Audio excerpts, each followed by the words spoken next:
Hello, people, and welcome to follow yet another Carcassonne Champions. Oh my God, I am so rusty. Not Carcassonne Champions League, but World Team Carcassonne Online Championships. Week 1, the final day of week 1. First of all, we have two matches. First of all, between Italy and the United States. And it will be followed by a match between Czech Republic versus Germany. So we should be having two quite high-level matches overall. And immediately, actually, if we take a look at the lineups for the Italy-USA, you can see them above me right there. On table 1, we have Giacomo Frasoldati, that's James 81 versus justinethier, also rocking the exact same username, which is very handy. Table 2, Lamberto Richetti versus Ali Nassiri with Lambe and Alio respectively. Julio Tomao on table 3 versus Jacques Edelin. Table 4, Ricardo Pizzo and David Lee from the US. And finally on table 5 we have Francesca Baraldi versus Alan Fody. Now from Italy's side, they have actually lined up 4 masters, actually all of their masters, I believe, with the exception of James 81 on table 1. Everyone on Team Italy has achieved the master rank at some point, and to answer that from the US side, US has lined up 2 masters that they have, being Jacques Edelin on table 3 and Alan Fody on table 5. And we will be diving into table 1 with James 81 and justinethier. Not really a specific reason for it, but trying to cover as much of like a bit of everyone, and I'm kind of relying on my own memory as to who to cover. Also, basically, who I have, I guess, covered the least in the past. And you can see the group E is the group in question for Italy and the US. We have we do have a match played so far between Poland and Malaysia, which has concluded just like an hour or two earlier, with which resulted in Poland's 4-1 victory. And then later on we'll be also covering, as per said, the match on Group C with Czech Republic versus Germany. But more on that later when we are actually when we have concluded our first match. Of course, PGA tournaments, 15 minutes per player, best of 3s all over, and 3 duel wins needed to win the match.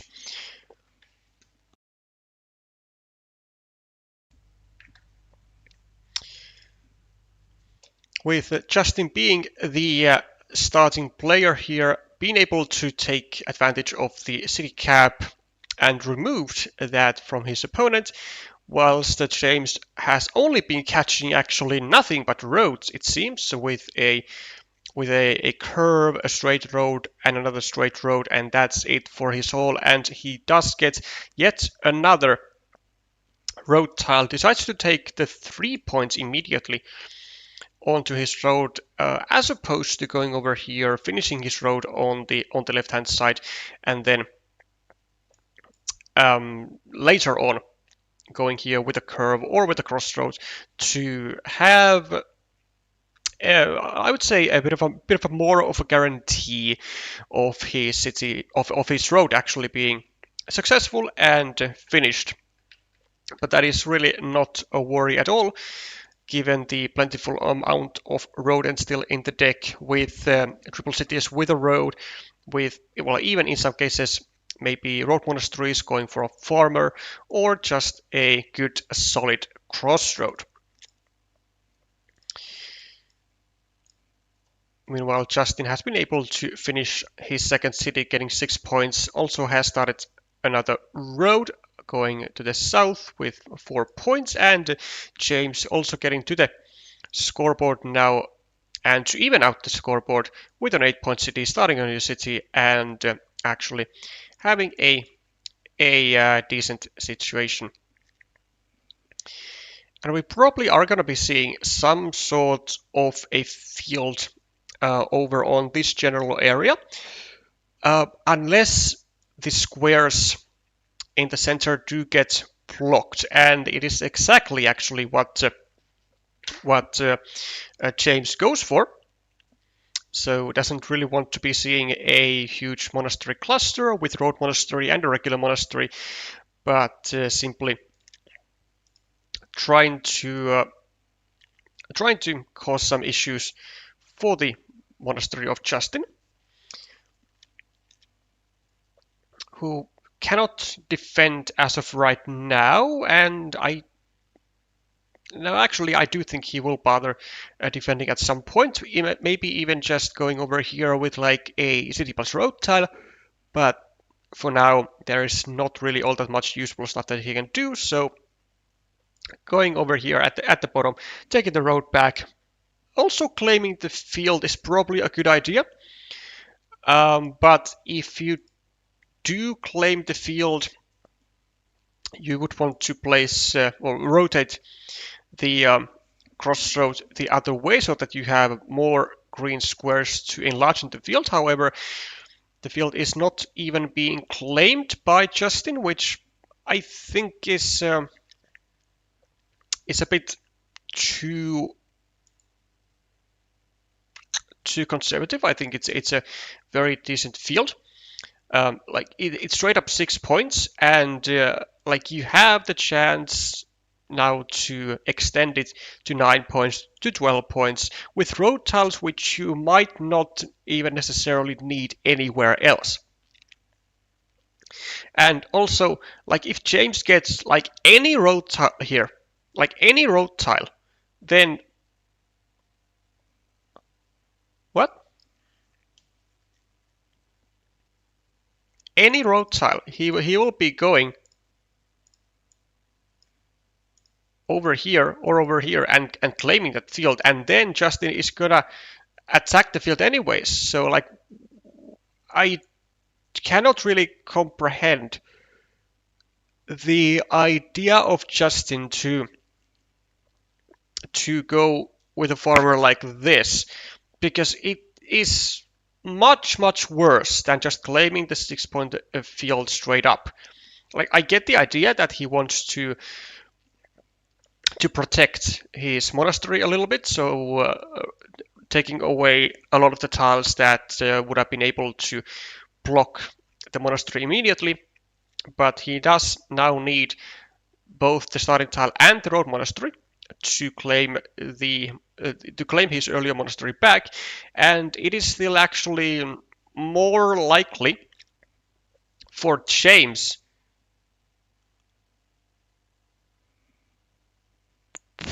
Okay, we'll come back to this in a second. It's more likely for James to actually get a successful block still going onto this square than it is for Justin to get away with the situation. Now I do see actually a lot of very interesting stuff. Well, first of all, this city right here, I can understand it, but I don't like it at all. Because this city is like, it's really the only reason of the city is to deny the monastery spot from your opponent, to deny a regular monastery spot, and to kind of try and build around it. Maybe try and go for a large ruin, which, like, with the principle of two cities is good in theory, but when you need 3 tiles and like this monastery is already kind of in trouble, it doesn't really pay that much. It doesn't really have that like carry that much worth in trying to like have a winning mini battle on the other side of it as well. But sure, I guess you can always try to create the threat of actually finishing the city. But this is this is and was a much likelier scenario of Justin simply killing off the city immediately with the expense of the monastery. And now he doesn't even have to worry about his monastery getting restricted or blocked on the right side because it is blocked anyway. This is quite a fancy move here from Justin. So basically closing down the ruin of James so it can no longer be developed with quad cities, triple cities, Doritos, with anything, and also starting a new city of his own. And also, meanwhile, Justin has been now able to get to the, well, basically main field with an inconsequential straight road, which was certainly able to be prevented, or at least it was preventable to allow a small value tile for Justin to be used in such a good manner by going with the triple city over here in the first place and restricting the field expansion to the dagger, which is very much a value tile compared to a straight road. But I think James will be now paying for this decision for a long time to come.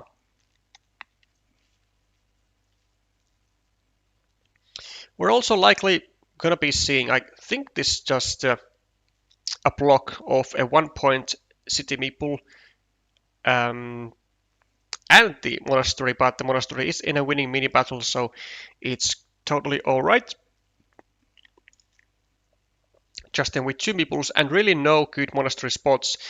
Probably just gonna be going over here, adding a point to the monastery and adding also a city to his field. I don't really see anything else that is worthy of doing. Like, yeah, you could go over here, and try to harass the city a little bit, but I think it's kind of useless because you don't like restrict the city that much with still 35 tiles remaining in the game, and there aren't like really great let's say combos of tiles which you could use to block this square immediately. Like it still needs to be blocked from the top and from the right, so it still requires basically 4 tiles to be blocked fully. I think it would be a lot better for Justin if he were to just let the square be and let himself actually have just a like 2 attacking platforms to the city. But at least short term, this decision kind of pays off, as a 6-point city has been sealed to the field of green, which is also getting attacked, by the way, here.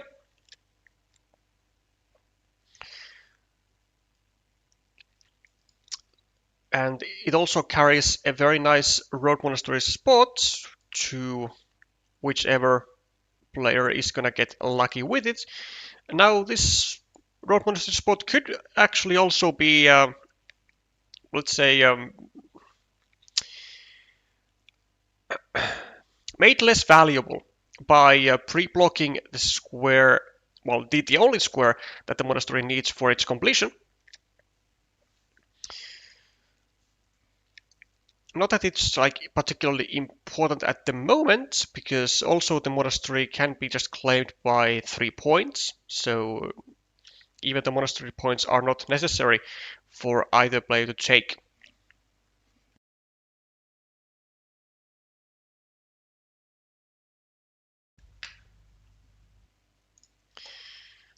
a 3-point lead at the moment. Justin is looking quite, well, all right-ish, I guess, with the monastery and the city cancelling out this monastery with +5 from the road, equalized by the road of his opponent, with the field equalized, city equalized, +5, +8. Yeah, actually +8 it seems, +7 it seems in favor of James at the moment, but with having a large field up for grabs, well, let's say up for grabs to be attacked to and to be invaded, then the 7 points are not like a comfortable, not a comfortable enough of a lead so that you wouldn't really have to worry about variance. Also, the field is not the only variance providing factor. As mentioned before, also the road monastery is just plain 9 points or 4 points, at least for green. And there we go. There we have the attack on to the field by both players, with a quick connection coming down from Giacomo. And Justin shouldn't really have anything to worry about. He's very likely to get the connection there at some point, since he can connect from either side. The thing that he has to be, well, kind of worried about is being able to get quick points, because there are no dividers. So this meatball will not see the light of day at any point. It kind of has to connect to the larger ruin part of red. And now that there are some quick point opportunities, there are road ends, there are potential cities, there are just the connections, there is the monastery available, then Justin will need to hit some of those in order to really make his position better here. And it's going to start off with a 3-point road. Note that he should not be connecting to the field. You would want to use, I think he would want to use, and he kind of has to use, less valuable tiles like such as straight roads or curves to connect them. Just in general, tiles that he cannot take quick points with, so that he can actually catch up on, so that he can actually catch up in points. But these 3 points will help. James will be taking 2 points. I guess over here would be the best, because it will downgrade the monastery, the road monastery spot, and he will do exactly that. Justin with a city cap. Actually, from which spot does he take it from? Decides to take it from the more restricted spot, which I think actually is gonna work in his favor, because he still he is still a couple points behind, and well, like 1 or 2 points behind, so not that much, but every quick pot opportunity that he has up for grabs is going to help in getting through that point negation, let's say. James with a potential full block into this square. There are no triple cities with a road. There are 2 road Doritos still remaining in the deck, so it is worthwhile to try and block and to defend. The question is for James, do you take the city cap? There are 1, 2, 3, 4, 5, 6, 7, 8, 9, 10, 11, 12, 13, 14, 15, 16, 17. There are still 6 city caps remaining in the deck.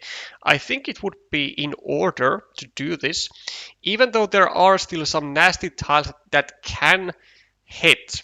Mainly the quad city that can get to Green's hand that can extend the city and can make it really, really difficult to actually finish that. And if that one meeple from one or the other player gets stuck, it's gonna be a very tough ride, which is exactly the reason why James simply decides to prolong his part of the ruin by 2 points, and he's gonna try to focus on blocking the connection or just simply drawing both of the road Doritos. But it is going to allow Justin to actually grab those 4 points from the city cap, which he hasn't done yet because I think he is a bit of afraid of creating like full blocking opportunities on actually both sides of his connections. So if he goes here, he can be blocked from both sides to non-existing starting tiles, but there aren't that many blocking tiles actually. There are just like the road triangles and maybe like some daggers. Well, actually, this is quite unfortunate indeed for Justin. I mean, he's gonna get blocked on the upper side, and he only has actually one tile to fit now on the other side. He only has one dagger with the left-hand side curve to be placed into the square, and he cannot even defend from the square getting blocked. So yeah, the greed. Well, I think it was a very small greed of 4 points. But looks like there's a very good chance that it will actually result into being his downfall. Well, not quite yet, just at the moment. He can still connect, and even if he doesn't connect, there are still possibilities to connect to the field via another route, like via a ninja farmer from here or from here with his final meeple, maybe on the final tiles. And meanwhile, he can then just simply try and focus on taking some quick points. So even if the 3-point farmer gets entirely stuck, it is not the end of the world yet.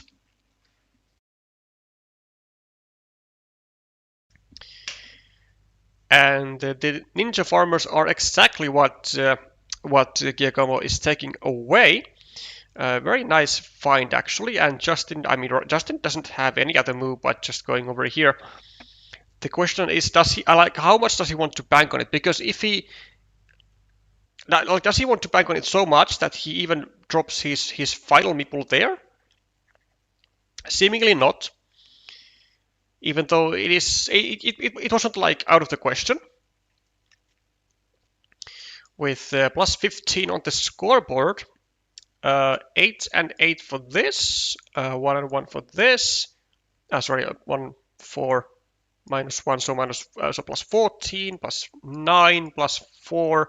Yeah, actually plus 4 with the connection onto this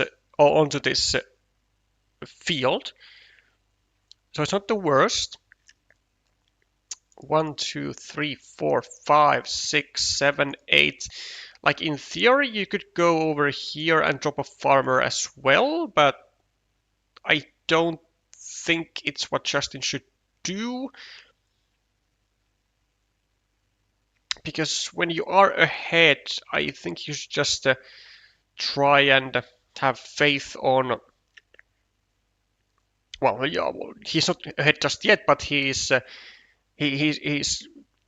gonna be ahead if he draws the dagger, which is gonna be a very essential key tile for him. But if he doesn't draw that, then he has to come up with another way to get to the field, which is gonna be from either here or from here, to what I can see. Well, maybe with this tile, it is not out of the question to, still go over here and just double down onto the field. just double down onto that 50-50 shot. Still has 4 tiles after this one, and so does James. So it is indeed just a 50-50 shot of getting the dagger. Other than that, Justin has really no good ways to score. He still has the road Dorito that he can use over here to be able to get 6 points. But I don't really see anything else here. Are there straight roads like 1, 2, 3, 4, 5, 6, 7? Actually, yeah, there are very interesting ways to join this field. Well, first of all, just here with a straight road, or maybe with even a cross-roaded tile if there are any, but there aren't. Or over here with a curve and a straight road. Unfortunately, though, James basically gets the one and only tile that the connection would have been made possible. But there's the dagger. Now the question for Justin is, do you meeple anything? Do you take a 5-point ruin? Because you will now be getting, first of all, you are now forced to go over here, like you have absolutely nothing else to do. But do you take the 5-point ruin? Like, do you actually have anything better that you could use your final meeple to? Let's take a little moment and try to see what are the remaining tiles. There's 1, 2, there's 3, 4, 5, 6, 7. 1 straight road. And I think there are still daggers to the right-hand side. There are actually 2 daggers with the right-hand side curve. So 2 daggers and a straight road. Well, he does go for the ruin. Yeah, no, of course, yes. There was this road Dorito, and I believe Justin is like +7 at the moment, which for James, what does it mean? I mean, for James, it means that he could go here, and he would have like at least 3 out of 5 tiles such that he could get to the field with a dagger, another dagger, a straight road. But he just takes the 2 points. I don't think they are going to be enough though, but we'll see. Because James only has 2 tiles, and Justin is going to score another point right here, right now, putting him up to like plus how much? Like, let's say +5 or something. And would you look at that? James would have now connected to the field, but what's your plan now? Like, what can you actually do? Oh, I know what he can do. He can go here and still connect to the field via the 1 remaining dagger. Because I don't think he has anything that he can invest his meeple that will yield enough points without the field. +15, +21, equal 22, 24, 19, 15, 10, 6. Yeah, he's like -6. And there's like there's a dagger, and what else is there remaining actually? No monasteries, no extenders. 1, 2, 3, 4. There's like a field Dorito, I think. A field Dorito, a curve, and maybe like a city cap of some kind. So honestly, I think it's just gonna be this. I think it's just the field attack that that James can go for to try and win this game. I really don't think he has anything else. Because 6 points is too much to ask on this board.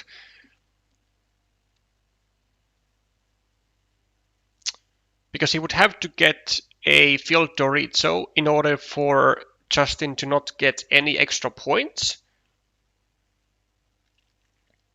And that's assuming that there are no like field city caps of any kind. No, I don't think this is it.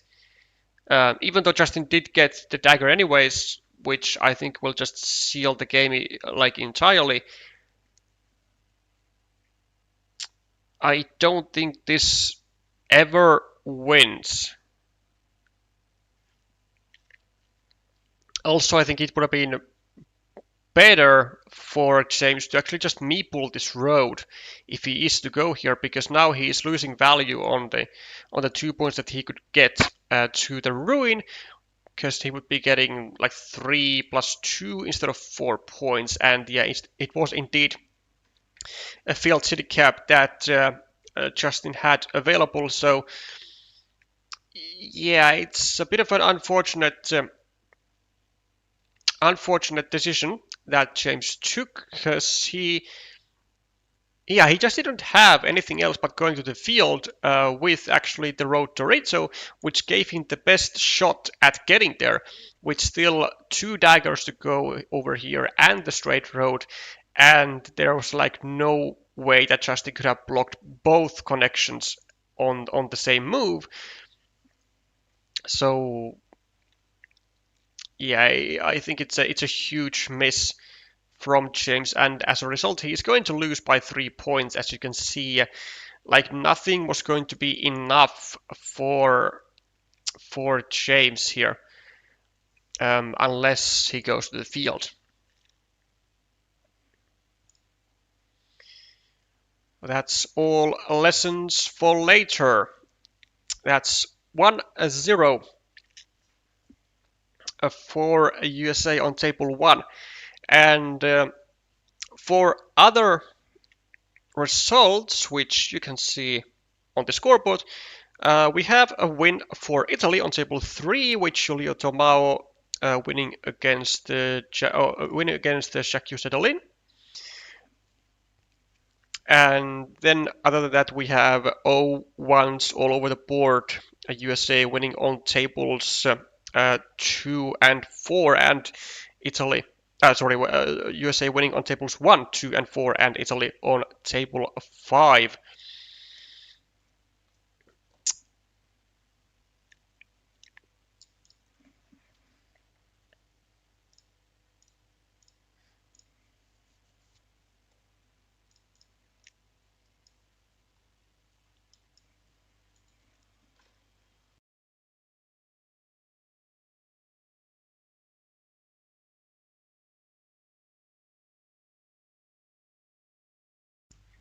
On to the second game, with this time James being the starting player. And so far, getting decent tiles actually. Being able to take the first city cap of the game, and actually not going for the crossroads spot, which I don't really fancy. Like, he's not gonna have like a huge load of crossroads available for him during this game, but looks like he's gonna try to make his road count in another way by trying to join these 2 roads together, maybe. So then, if that were to happen, the blockage of this square right here wouldn't even matter at all, as it would be blocking both the green meeple and the red meeple together. 8-point city for Justin, and well, James does make a small maneuver to leave all 4 field crossroads to try and ease the pain, I guess, to try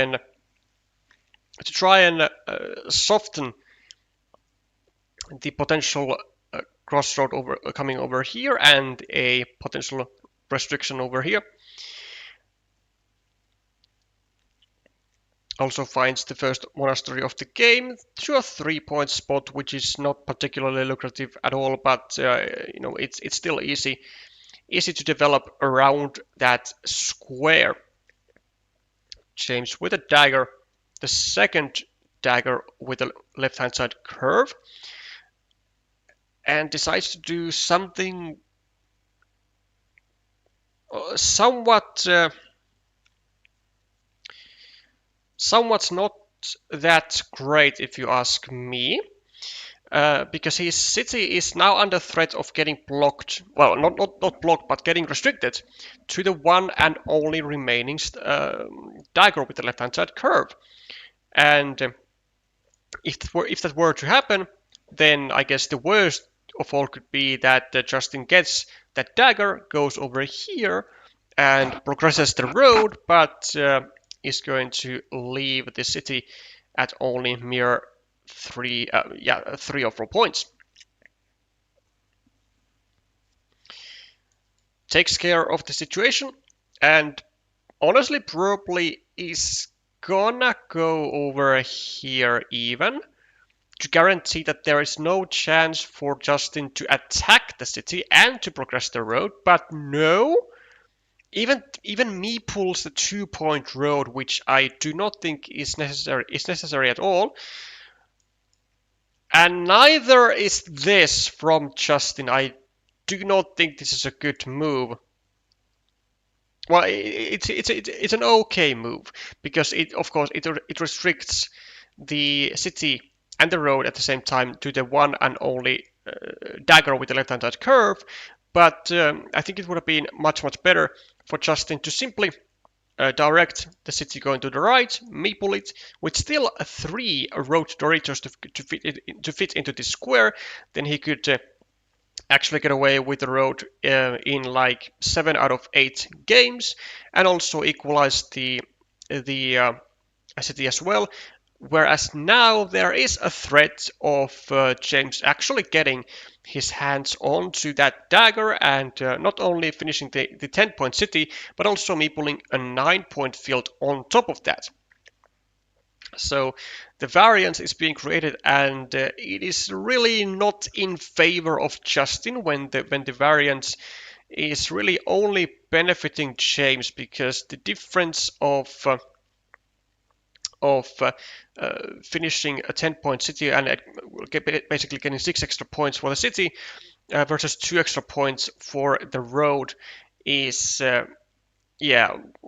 it's just like heavily favoring the city in this instance.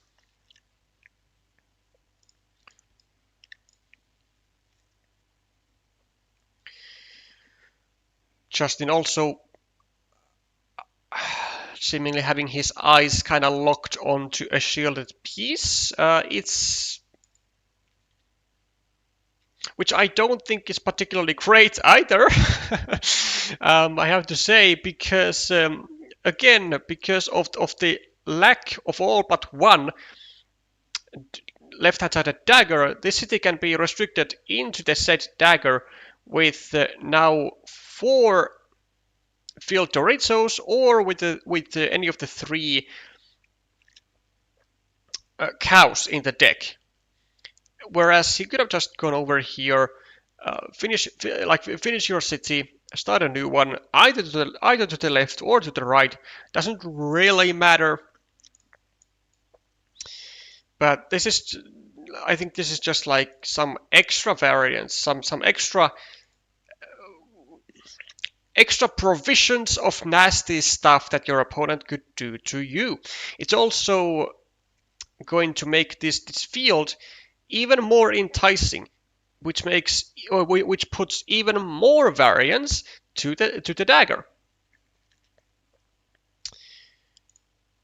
Also for James, this starting tile like in principle, it's a good move. Like it adds a point to the monastery.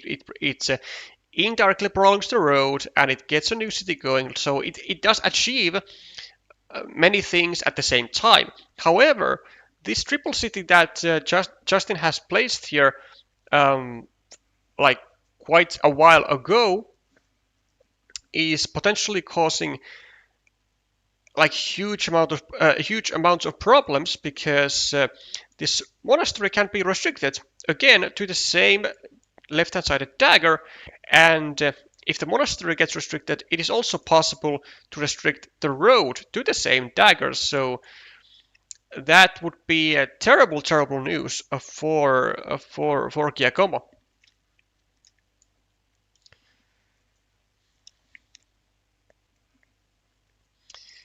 We have other types of restrictions coming. So we have a restriction towards a dagger with the right-hand side curve, which isn't as effective, but for now it does its job. And honestly, for James, I think it would be uh, his best move to go over here exactly to take away a lot of the tiles that Justin could actually like very effectively make a semi-save or just a direct save, because now Justin is not able to use straight roads here or here for that matter, or like a city plus road tile over here, restricting the square, restricting the blocking square towards a starting tile, which would also suit Justin very well.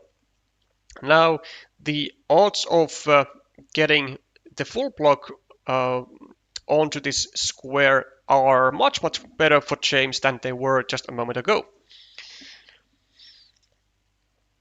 And speaking of blocks, Justin is going to try to block actually both the monastery and the road, but it will be prevented by James with a very great tile actually, with the road monastery going over here, indirectly ending the road and also preventing his monastery getting blocked. There are still many tiles to actually go into this square afterwards, with still 4 filled Doritos and even a divider, I believe.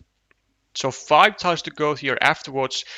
And I am surprised that James has even considered this long. I do not like the fact that he's thinking so long, and well, he does finally go there.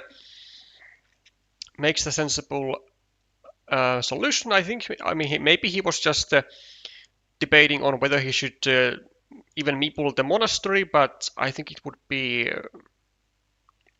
well, I don't think it would be needed, but it wouldn't particularly be like a bad move in a sense, because it is quite safe actually. Again, with 5 Doritos / dividers going into this square. James taking his sweet time. Actually, yeah, for a good reason, because he was debating on whether to go here, get a meeple back from the road, or to make a full block onto the city. And I do like this prioritizing by James. However, it does come with a price, and the price is that Justin will be able to make a save on his city, and he will be able to make or to indirectly create a 4-point road, which he will be then waiting. The question is, does he go for a farmer on the inner side? Supposedly, actually, that would be the only side that would really make sense, because it's then like kind of guarding the expansion of the small 3-point field to the well, towards the inland, let's say, via a road Dorito. I think a meeple onto the field would be in order. Also, it would very effectively take away the opportunity from James to drop a farmer if he happens to get his hands on the dagger. Certainly not what Justin wants to see. Field Dorito for James. Very likely going to be going over here, just depending on whether to actually place a meeple there. I don't think it is necessary, but I wouldn't really scold him from doing that, as it is still a 5-point ruin, and it would be, I guess, semi-annoying to see your opponent taking it. And it has actually quite a lot of potential to grow into a decent size ruin, or even in some cases a completed city. But that is kind of unlikely given how many tiles the city needs or would need to be completed. Which is like Field Dorito, Road Dorito, Field Dorito, Field Dorito, and a city cap here. So 5 tiles, and that's like in an ideal scenario. Also, not getting attacked is something that he would have to be worried about, or let's say aware about. Justin gets the final curve, final dagger with the left-hand side curve, takes away his meeple, and a dagger in turn for James. Also takes away his meeple and finishes a 4-point city.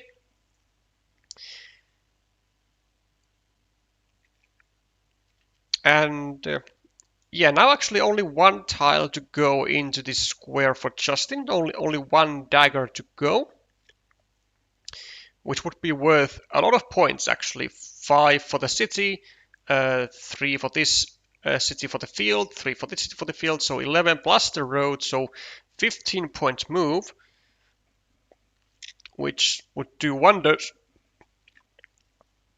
when we take a look at Justin's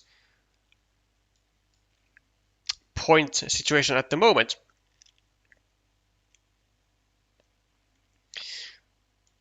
Just goes for a 1 point on the monastery, perfectly understandable move. James with another road monastery.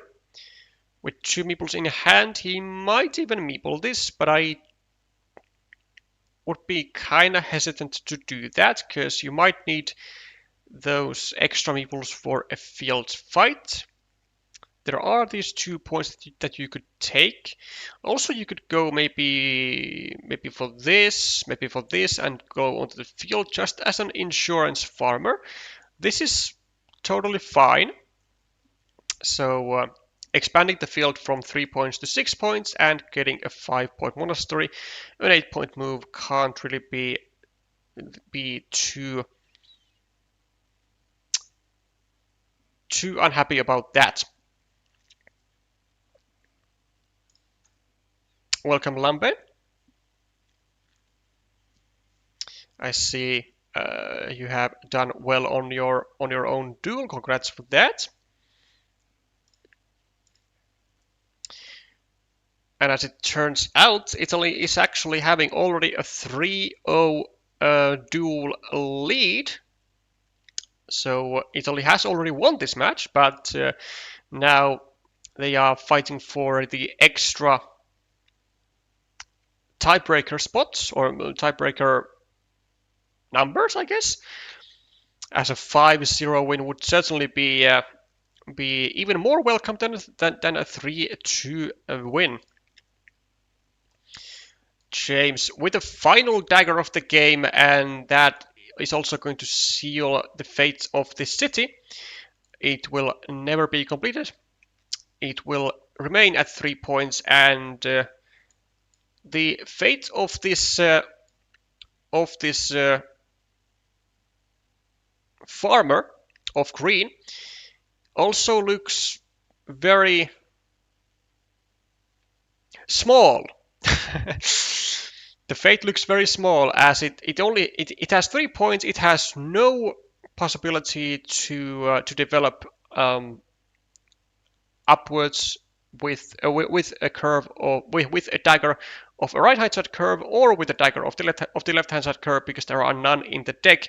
The only possible way to still get more points on this field is to go here with a road Dorito and actually unify it with a 6-point field of James. Also getting one extra road point in that instance as well.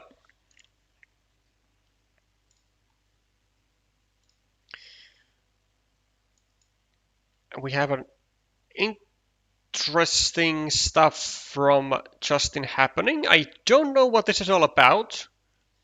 He's adding a point to his opponent, making the ruin worth 6 points when his own is worth 7. Not particularly worth of sacrificing 1 point, or actually 2. Especially when you might want to use tiles here, being the road Doritos, to give even more points to the ruin side of your opponent. 1, 2, 3, 4, 5, 6, 7. There's only one triple city remaining in the deck for Justin to actually now connect to the larger part of the ruin now. 4, 5, 6, 7. Yes, one triple city remaining, and that is with a. Actually, it's not even a triple city. It's a quad city. And that isn't actually particularly great to go here with, because when you go here, you will open up a chance for your opponent to go here with a city cap and then maybe a road Dorito and connect and take over the entire thing. So Justin's position here is not really something I would envy. Minus 12, minus 16, minus 20, 15, 12, 9, 10, 3, 11, 12, and yeah, like minus 18 for Justin at the moment. Not great. With only 11 tiles to go, oh sorry, 11 tiles, with only 14 tiles to go, he now has to resort into taking risks, which I can certainly understand. So far it's doing all right. So now he goes over here, gets 1 road point, adds 1 point to the ruin, and also expands the field from 3 to the 6 of a James. Does give me a meeple back to both players, but it's totally fine. Because actually on this board there aren't a whole lot of spots that you could really use your meeples effectively to. Well, I guess there's this attacking spot to the field, and now that James doesn't have a city tile in hand, maybe Justin's chances are very much relying on stuff like getting a city tile, then getting a connection, getting a 9-point field, getting this meeple back, maybe a city cap here. Like there is still stuff to score, but the battle on the hill is quite steep still for Justin, more so than for James.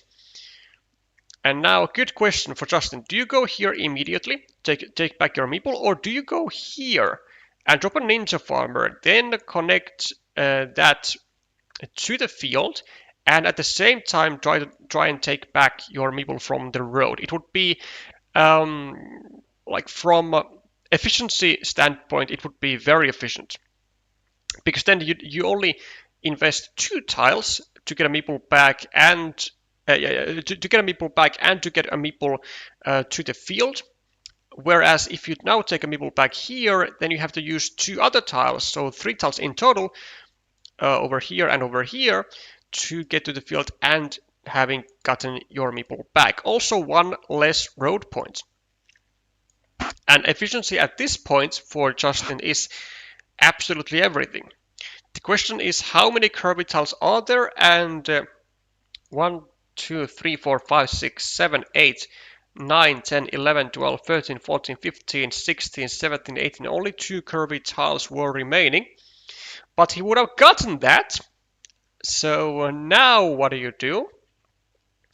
You have gotten your meeple back, sure, but you are still like minus 16 or something after the field of James. And are there even like crossroads? 1, 2, 3, 4, 5, 6. There are 2 crossroads still, so you could go over here and drop a farmer to try and overrun the 9-point field, which you probably have to do.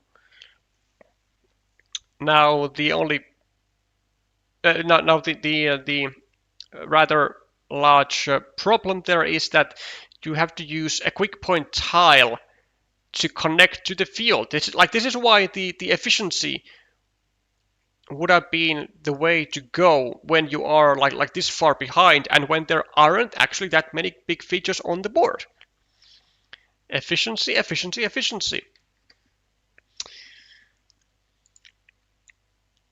Granted that it was of course like dangerous to go here and not like a hugely high probability because there were like 2 curvy tiles versus 2 crossroads, so like I guess less than 50% chance of success. I mean, I'm just pulling those numbers out of my ass, but it kind of feels like that. But now you have to use so good tiles to go for the connections. Also, you know what? Would it have been crazy for Justin to go here and try and take this city and then complete it? Maybe.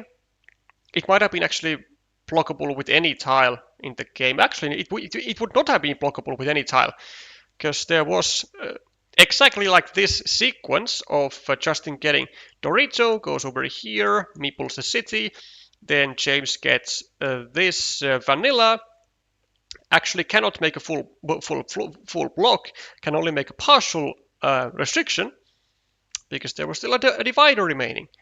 But now Justin needs to use actually one of the two remaining crossroads into the connection. So there's really no point in not taking this city. Probably actually has to maybe take it from the top so that there is no secondary attacking platform to the field for James.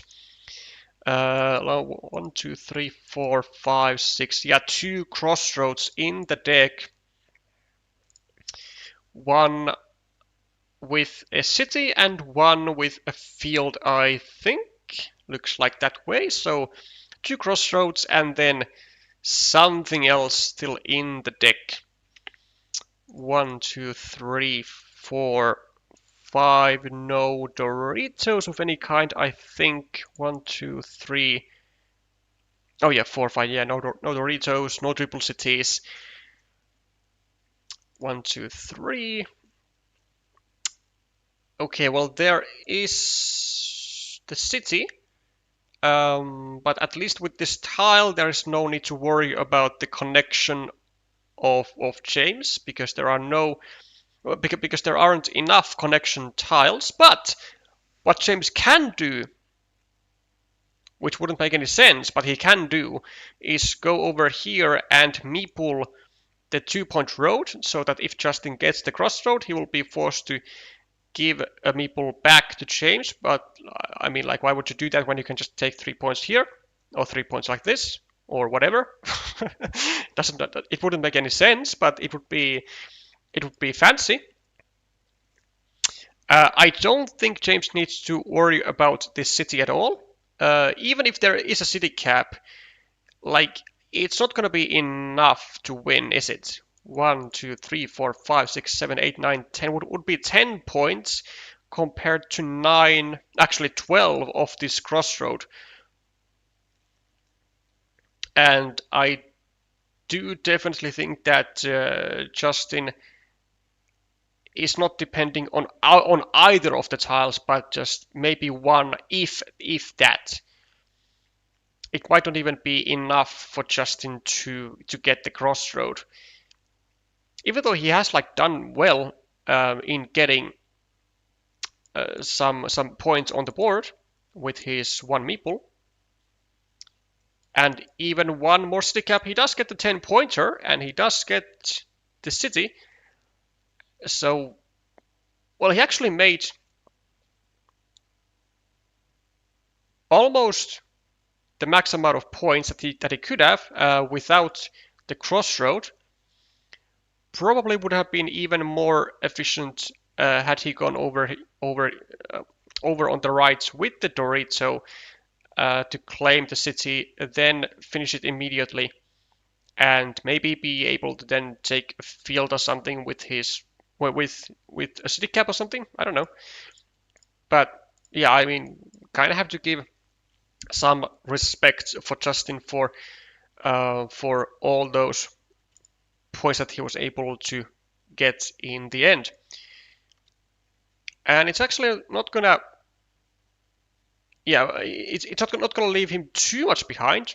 10 points, which the difference was certainly far more than that. And James certainly taking his chances with the clock here, with leaving only 3 seconds.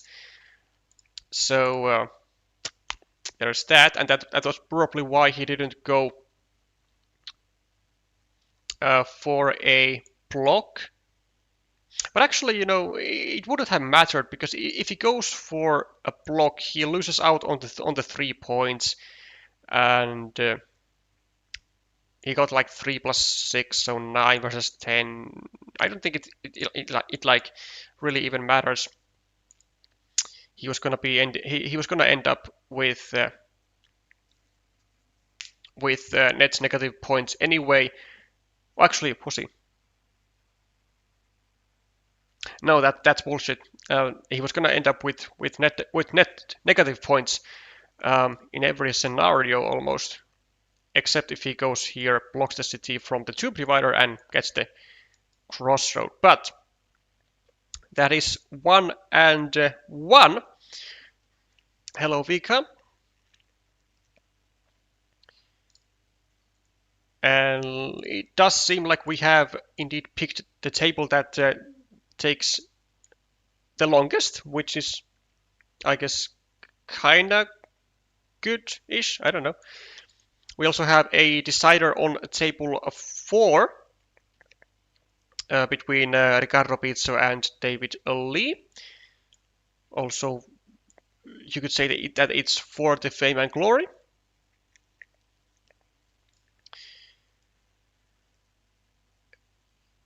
Again, an open position with 1, 2, and 3 soon-to-be cities on the field, maybe even 4, with Justin again being very aggressive with the first farmers, as he is destined to be. No, as he is used to being. I think that's the correct phrase. Now, it could be, of course, blocked, which I think honestly is what James should try and do, like maybe even go over here or over here like this and drop a farmer, try and block this guy into a starting tile, because like what else do you have? Like going over here for a farmer, but why would you do that when you have a better opportunity to leave your opponent's farmer to potentially 0 points? This is, well, it really doesn't do anything. Like, it achieves a very small threat of getting of doing some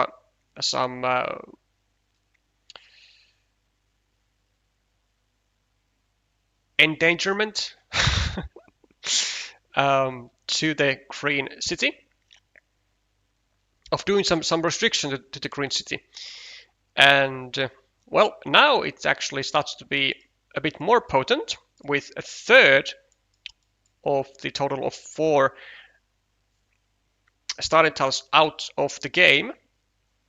So potentially now the city of Justin, the road of Justin, and even the monastery, even the farmer of Justin could be restricted down to that one final starting tile. And Justin doesn't really have a great tile to defend from all of those threats, but he does what he can. Meeple's a monastery at 5 points, and also is going to get his Meeple back. Could still get his monastery restricted to the starting tile actually, but not a huge sacrifice. Still would score very likely 8 points at the end of the game, and that's totally fine for a monastery. For James, just making some more restrictions, this time into a crossroad, which it's fine, yeah. Also, Meeple's the field now. Actually, funny enough, neither of the players have Meepled the larger parts or the like actual main part of the field. We'll see if Justin goes for a second monastery, maybe over here or maybe over here. Slightly inconvenient, I guess, because you only have 2 meeples, and if you are to go on either of the squares, you are kind of risking the field getting a bit out of hand with 1 city, 2 cities, 3, 4, and with your meeples already being restricted. It's not a particularly convenient stuff for you. Justin being very conservative here, not even trying to connect with his final meeple to the city, but instead just finishing it straight up, trying to take out some possibilities from the red farmer, from the red city meeple, of being able to be recovered and dropping a farmer at the same time, which I mean James could do if he wants, like going over here, dropping a farmer, but I think a better one would be to go over here and drop a farmer, because again this farmer of Justin can still be restricted into the starting tile, which he now also needs on his monastery. So one or the other would be left hanging dry. Quick point tile for James, and it is one of the 2 field crossroads that Justin needs. So only 1 tile left in the deck for Justin to get his meeple back from the road as well, which means that his tiles are getting actually very few to actually start retrieving his meeples. Only 1 over here, only 1 over here. And that is the reason why he doesn't even begin to start another monastery, even though it would have quite an okay spot. Wants to preserve those meeples in his hand, and maybe try and still fight for a field at some point, even though it's not necessarily even a good idea, at least before you have solved the fate of these meeples, whether they will be stuck or whether they will be recovered.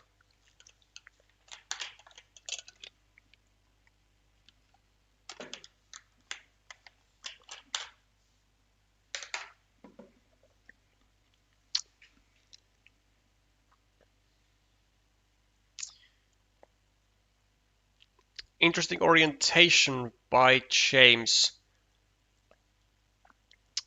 allowing the full block of that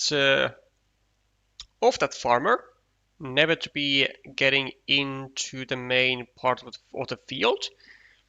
Also, it briefly allowed, well, let's say rather the Dorito briefly allowed a full block of this 1 point city meeple But the recovery of the monastery, because Justin was briefly had an opportunity to find a cow or an extender over on the square and to guide the city meeple of red with 2 tiles over the left and all the way to the blocked square, whilst getting away and back to the hand of green itself.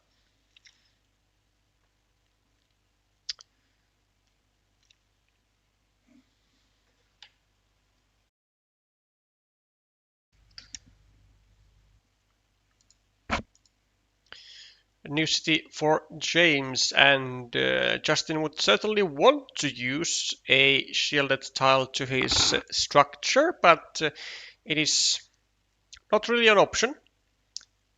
Certainly cannot turn it to the left because he would be risking both of the monastery and the city to get blocked immediately on this square. And actually the same thing is valid over on this square as well, although with a slightly better outcome for green, because it would then be also trapping the 1 point meeple of James as well. Couple extra city caps to the red field, which Justin will be very, very happy to take. Actually, this one, 4 points and an indirect completion of the city. I don't think it's something that he should surpass, or I mean, of course he can just go over here as well, start a new city, finish his previous one. But you know, with only one dagger, with only one right-hand sided dagger to fit into the square, I don't think Justin should have his hopes up too much of being able to recover the monastery at any point.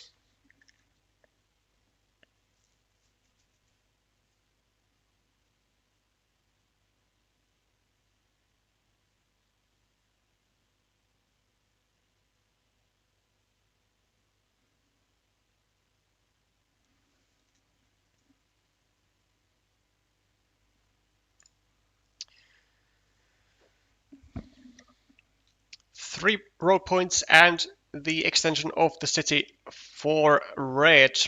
A very valuable tile for him. Also, now being able to make this city either into a ruin or into an actual threat of being finished, maybe like a couple Doritos here, and a city cap would be doing wonders.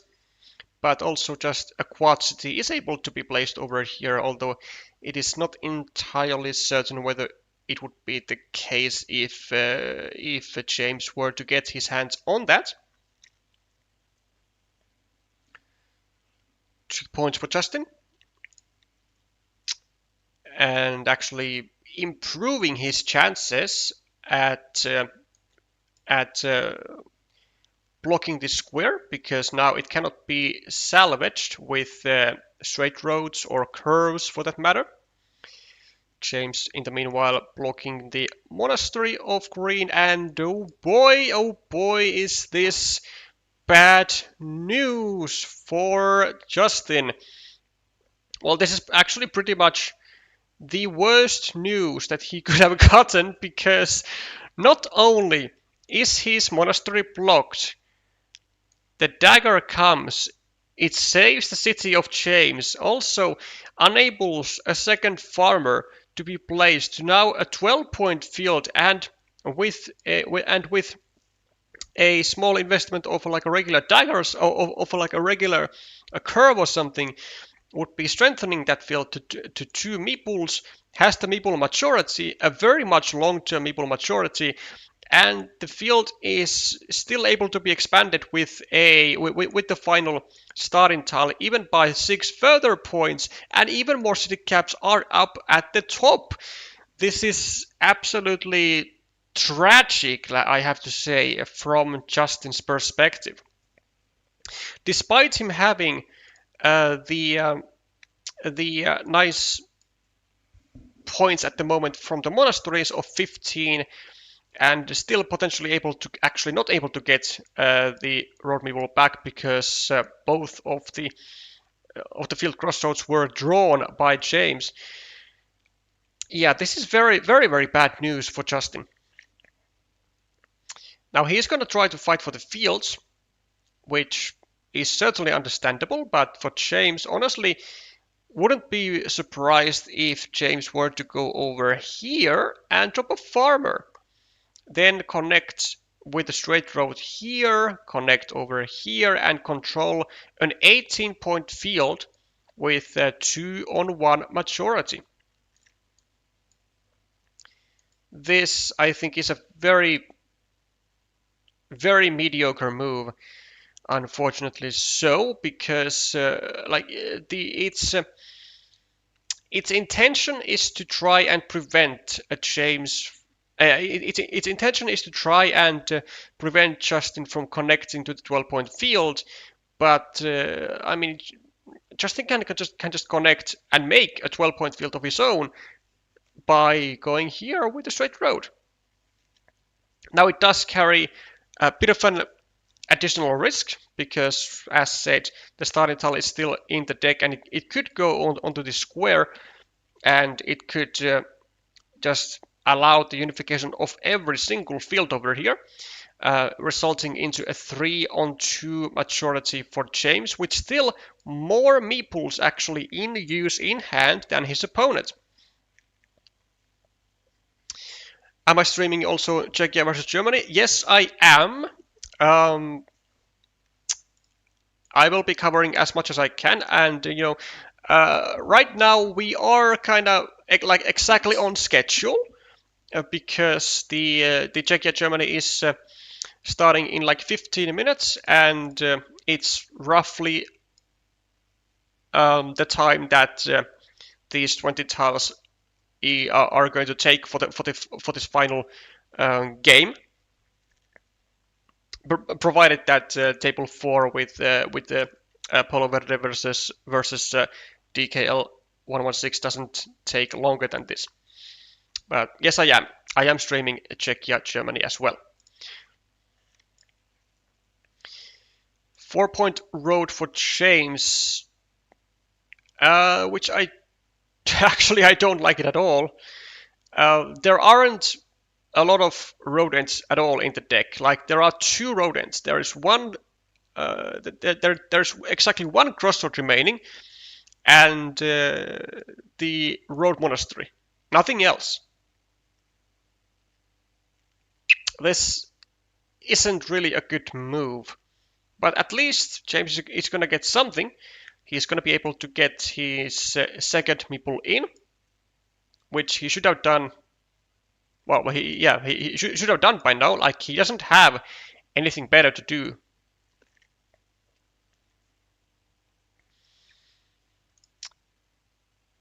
Seven minutes on the clock, though, so we'll give him the benefit of the doubt. No.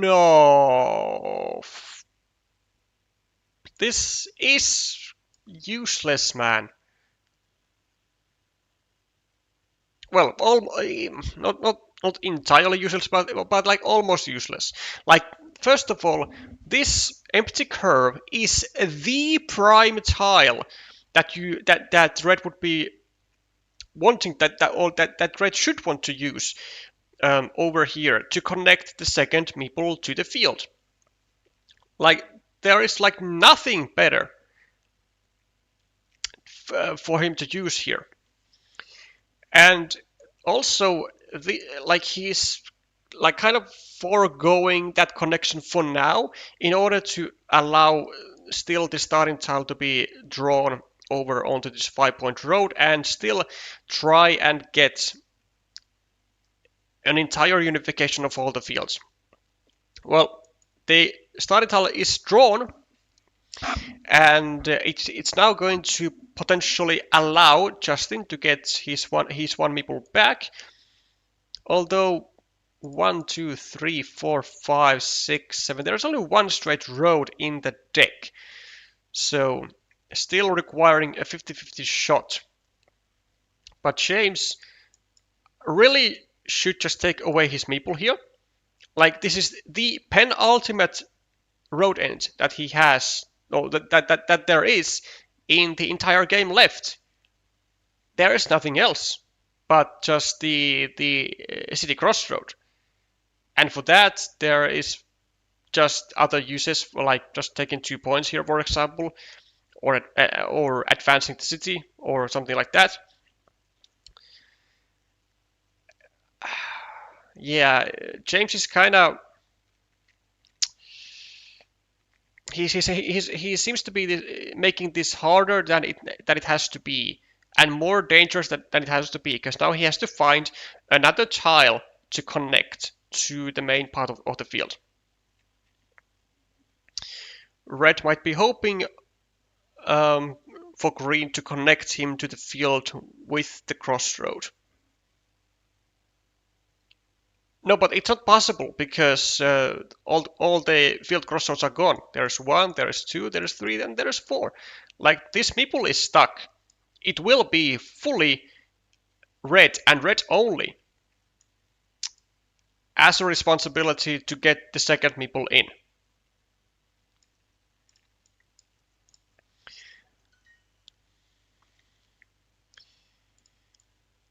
And James had 7 minutes. He has now, in the span of like 2 moves or 3 moves, taken 3 minutes of his time, and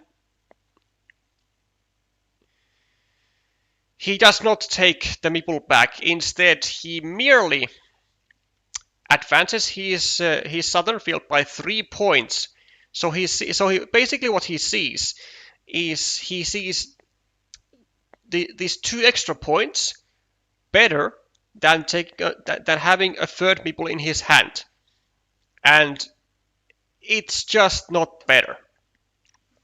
It's just not better at this stage, because you really want to have like an extra meeple in your hand to throw, for example, here for an insurance meeple to the field, because when you connect here, you might want to also go here with a third meeple to deny Justin going here with a second meeple of his own.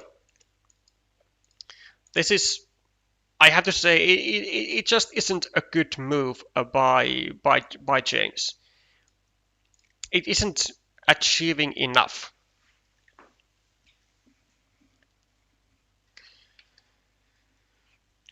+5 for Justin, +13, +21, +17, +5, -1 for Justin, +1 for Justin. If, well, actually 12 and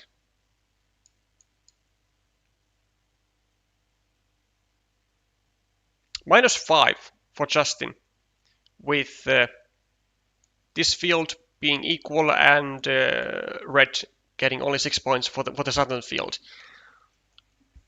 -5. So, I mean, in theory, yes, James could play just very safe. But actually, a safe way to play would indeed be to take a meeple back. So he's not even playing safe. He just wants to like maximize the immediate points that he gets with each of his moves. And I don't see it working out that well for him. The field in the center is not equal. Green has not connected yet. That is true, but red should definitely assume that it will be equal, because it's just such an easy connection to be made. Also note, again, yet another curve now had to be used elsewhere other than making the connection to prevent a large threat from Justin of finishing the city and dropping a farmer. And now James again has to find something else to be placing on this square. And like, this square has been something that he has wanted to fill for a long time, but has always had something else that he has wanted to do with his tiles. It is basically a never-ending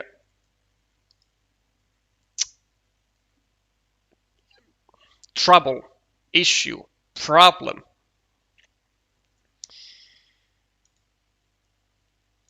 This city has also basically put Justin in the lead with an 8-pointer, and yeah, James just throwing city caps onto his field, which in theory is good. I mean, there doesn't seem to be too many city caps left.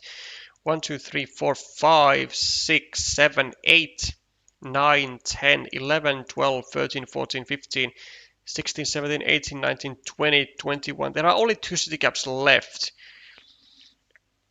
But it is creating some variance though, because if Justin gets the city caps, then he can certainly just take quick points and later on use one of his meeples to attack a 9-point field. Red could have started a relatively safe 8-point city top left. Top left. Like, as in here. I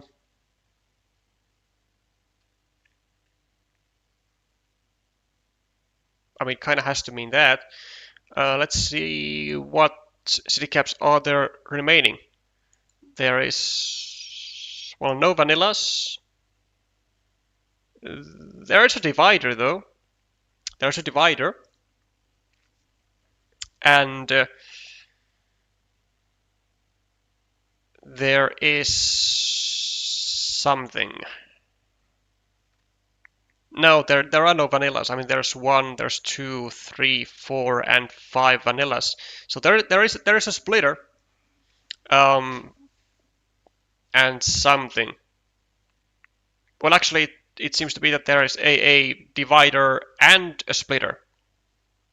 So those would be the remaining city caps, which actually will work very well for James here now, because he's going to be able to make a full block onto this city. So I guess the bait did work, and Justin will be now stuck with a 2-point city. There is nothing to go into that square, I think.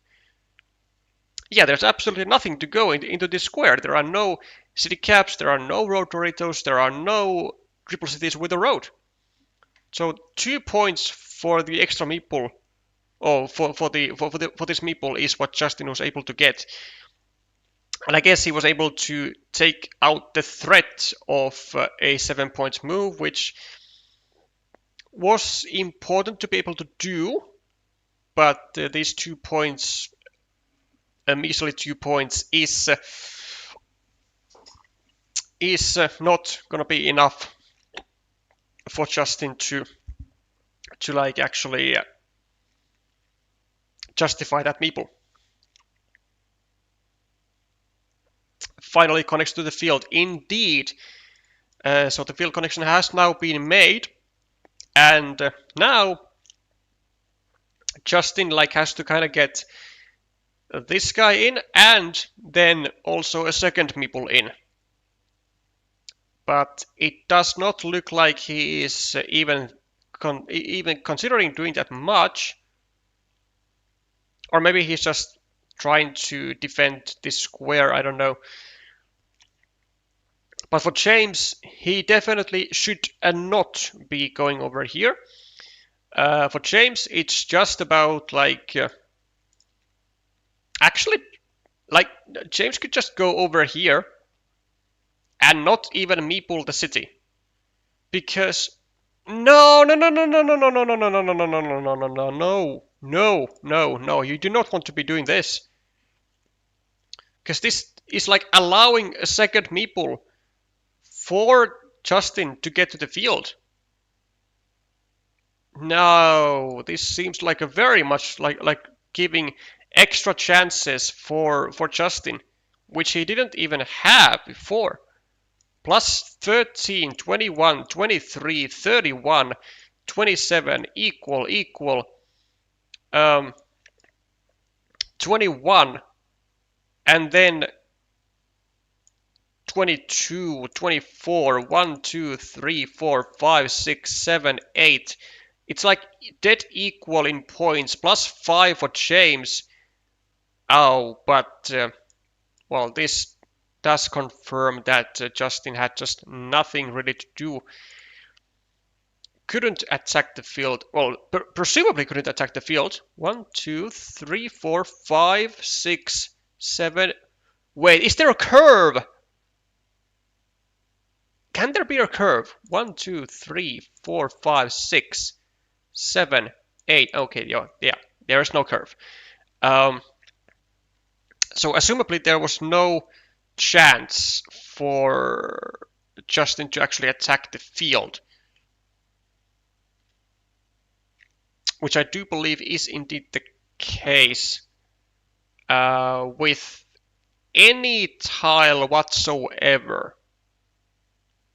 Because the only road tile was the straight road. So none of this works in anywhere.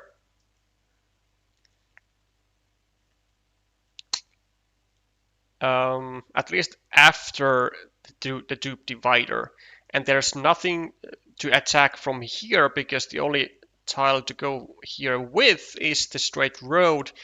And that was also the only connection tile.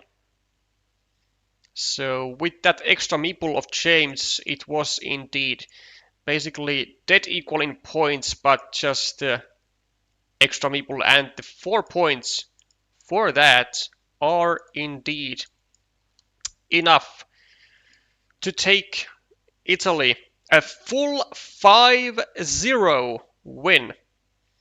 A full 5-0 out of the US, which was not entirely in my cards, even though I certainly have seen Italy doing very, very well in WTCOC, especially last year as well.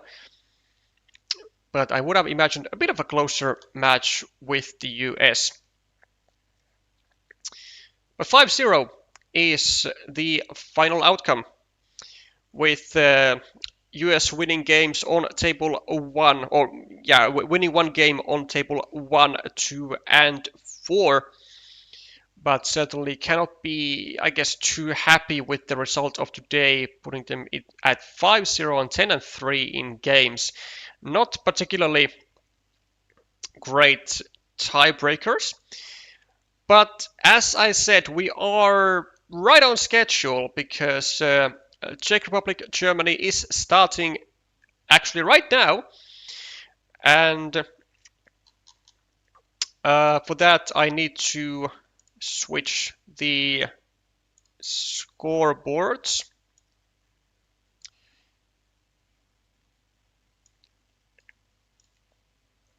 So bear with me for a second. Let's see. Not that. That is wrong window. Here we go. United States, Germany. Okay.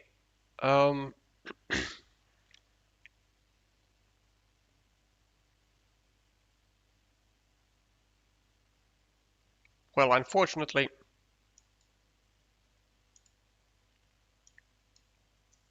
it seems to be a bit too wide. Freaking Czech having too wide of a name.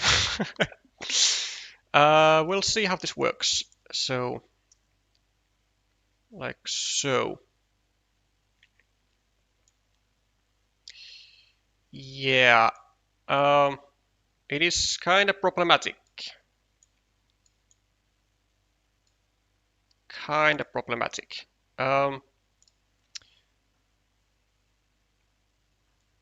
Is there any way I could actually...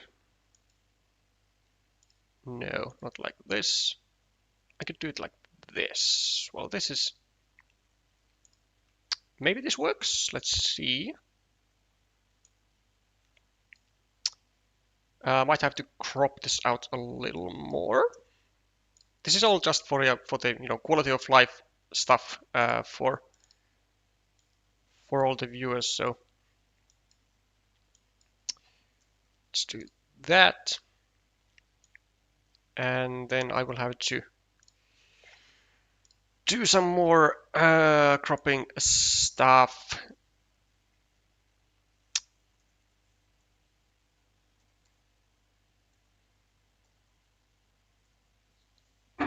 Like this, perhaps, and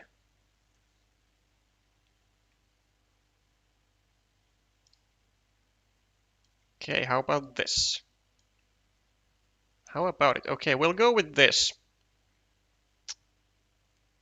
Not perfect, but it'll work. Have to say this was a good day. Certainly so for Italy. It is a good day, wonderful start. Well, congrats for Italy. Now we will dive into Czech Republic, Germany, and I reckon we'll just go for which table? Let's go for table number 2 with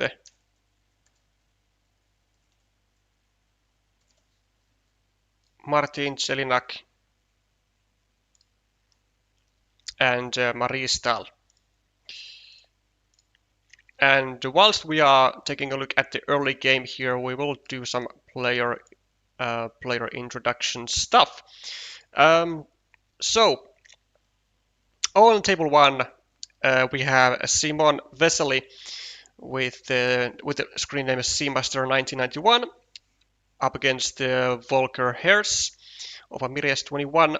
Then table 2, Martin Jelinek of martypartyouje versus Marie Stahl of Maikitin.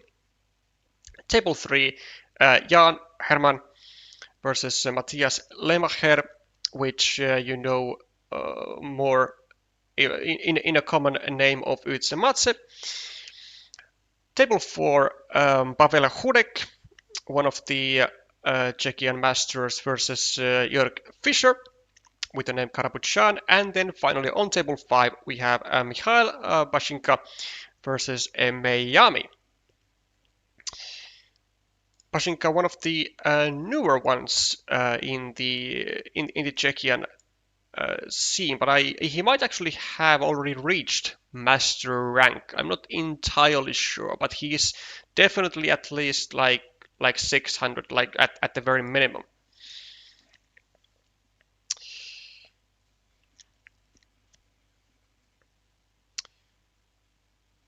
So as per said, this is table 2 with Martin Jelinek and Marie Stahl. 19-4 for an early lead for Germany, with a couple monasteries, with some interesting defenses here for green. Actually, this might actually be a tile which was placed by black in order to try and fully block the city. There are still 2 daggers to fit into this square, and still 2 starting tiles as well.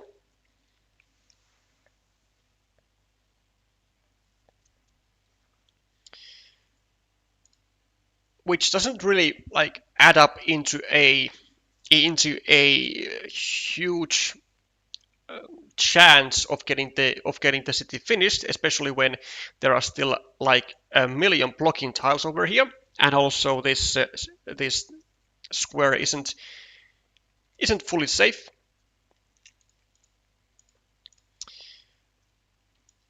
Martin has a 1-point city up on Marie's field, which also gets restricted.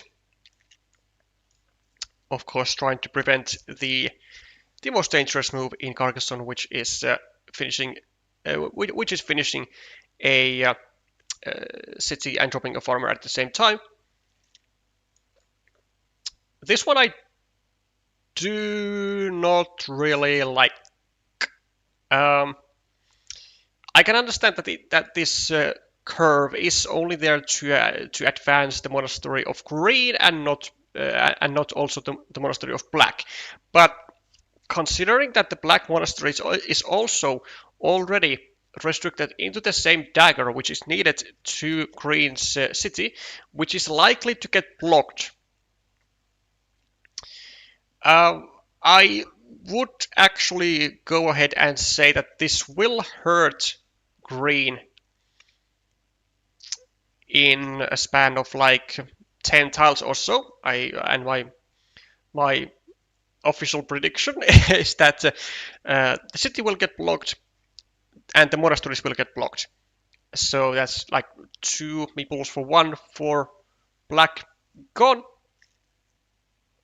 For green gone, sorry. And this 1 point is not like particularly meaningful. However, maybe those odds of the set blockage could change if Martin goes here, takes out a 6-point city, and starts doing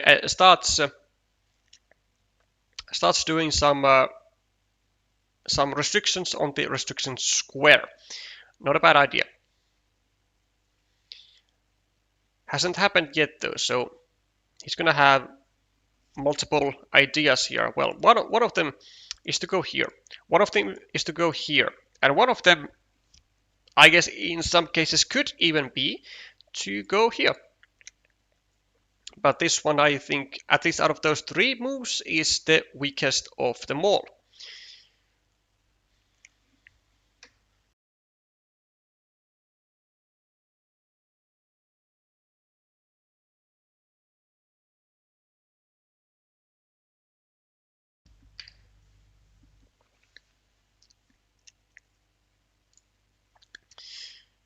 Chucking a lot of time on this one though. Yeah, the reason why this is uncomfortable is that you don't really want to be doing or giving more cities/city caps onto your opponent's field, especially when you are the player who has the features that are likely to get blocked, which means this city and the monastery.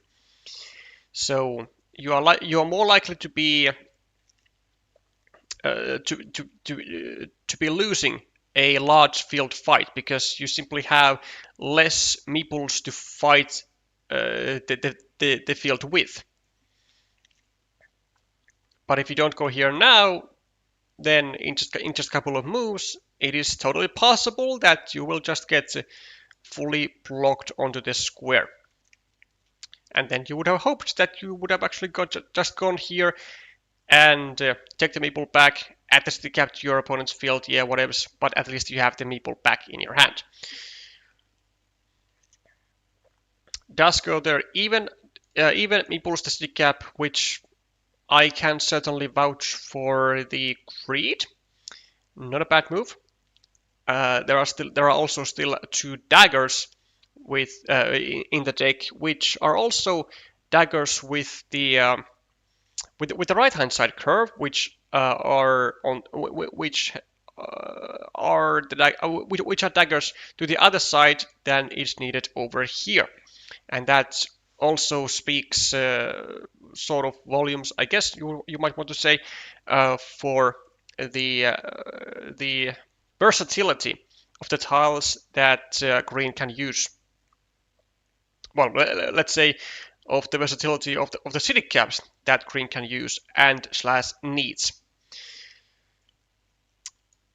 Lucrative 7-point monastery spot would be available, but again, it does come with a potential price to be paid, as now the field of black can afterwards then really easily be expanded by yet another 6 points, yet an even larger field and even more of a threat. But I would think of it this way, that it can, like, no matter what you do here, it can still be reached to swallow up these 6 points. Yeah, this was the second option, just going over here, also a nice monastery spot, leaves a 3-point road up for grabs and does not help as much, or just doesn't help black to extend the field. But yeah, this was precisely why I would have still, I think, wanted to go here. Because firstly, you can just simply get a crossroad to go here with and grab 3 points and prevent the expansion of the field to the north side. But also because this city, this monastery was still under threat of getting blocked together with the monastery and the city. So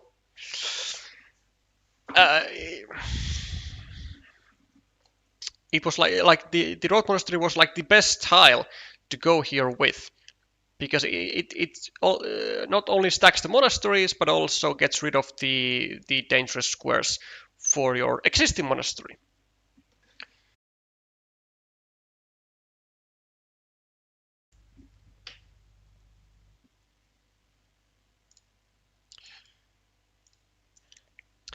However, at least some value is received from the crossroad, as via, let's say,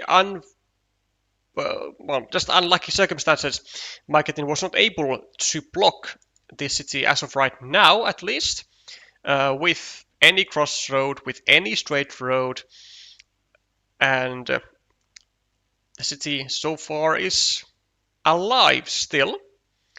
Of course, still needing those starting tiles on top of the daggers. And blocking this square, which honestly I am not entirely sure why Maikitin hasn't even tried to go over here or over here with anything to try and block the square, even though the city is a clear threat. But he still has been able to, at least so far, get some value from the city tiles that he has been able to get. So now also threatening to finish an 8-point city, and also just expand the field by yet another 3 points.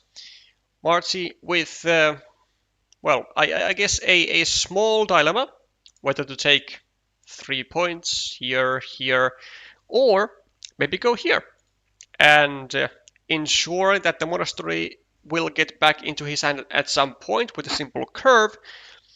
And oh boy, this is absolute pain to see for Marie. Starting tile has been drawn. Now there are 2 daggers to go here to finish up 1, 2, 3, 4, 5, 6, 7, 8. A 16-point city plus the 4 road points. And it's also going to be creating another field. It has also created a long road. Like, there is so much on this board. So like this is more wet than Brazil during torrential rain seasons. There is a proper, more proper word for that, but monsoon seasons. Does Brazil have monsoon seasons? I mean, they have to. I might have just goofed myself, but I will double down on it. Brazil has monsoon seasons. Additional farmer coming down from Maikitin, also giving his field 2 extra city caps. And Marty with a quick point tile of his own. The question is, do you go, for example, over here, take a road? Do you go over here, just take 3 points, which would also be very nice. Maybe here, take 3 points. I do not know what you should be doing. There's like just too much going on this board that allow so much points to be taken. And there is the oh so juicy, fantastic, fabulous, game-changing tile to grab 20 points for Martin. Creates basically the 9-point field and gets the second meeple to the hand of green, with black now only with 1 meeple and very little tiles that he can get a meeple back. So meepling this road for black is going to be a really difficult ask, because he's mainly trying to just wait for city caps and crossroads.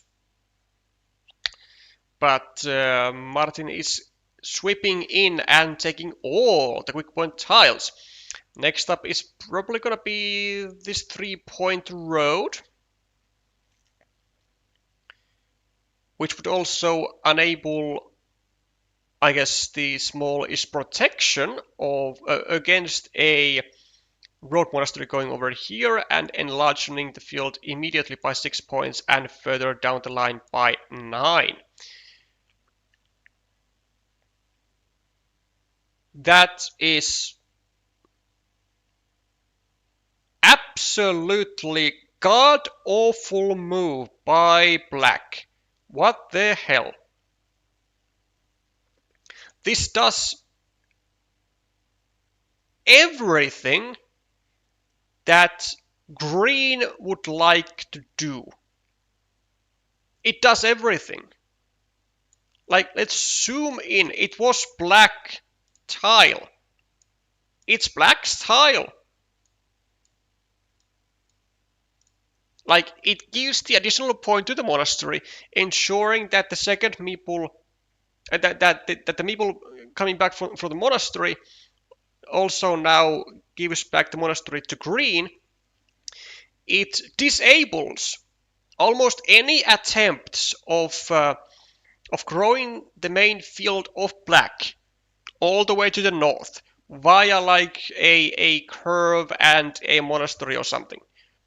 And this also just used a 7-point quick point move, which was so undoubtedly a tile that Maikitin needs with 1 meeple in hand, just to give 1 point to his opponent, and I guess to make sure that he can at some point get a second meeple back into his hand. All that just to equalize, like, all that just to give back a monastery meeple to both players. Like, it is entirely just unfathomably bad move, I have to say. Plus 10 for Martin. Additional monastery for plus 18. A 9-point field for plus 27. These are equal. Plus 24. Plus 25. And then a 12-point field for Marie. So minus 12 with city caps, roads,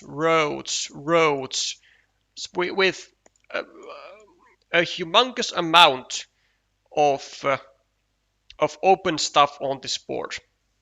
But minus 12 though is still a very hefty losing position. 1, 2, 3, 4, 5, 6. Still 3 regular curves, and Marie now needs to decide whether to take these 3 points or leave them to his opponent, and does indeed decide to take to not take those points, but to take a long road and try to find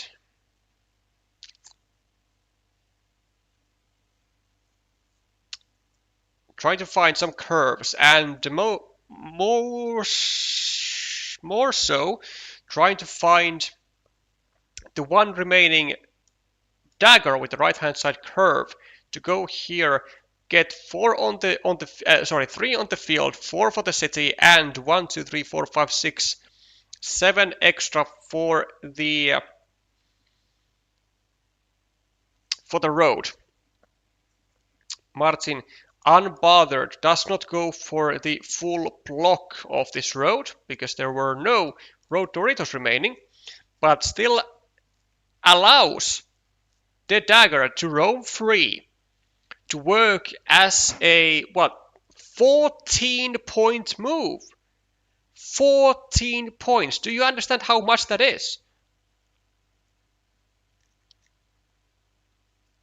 That is crazy much in this position.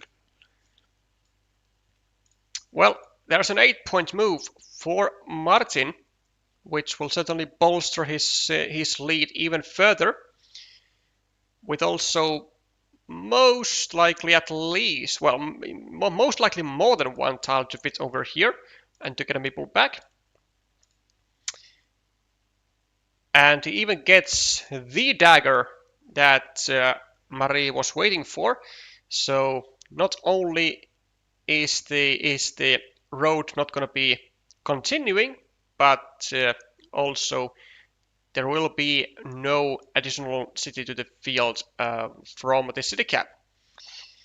And you can see Marie doesn't even bother with the 5 points, but just goes for the 7 points, trying to be now extra precise with every single tile.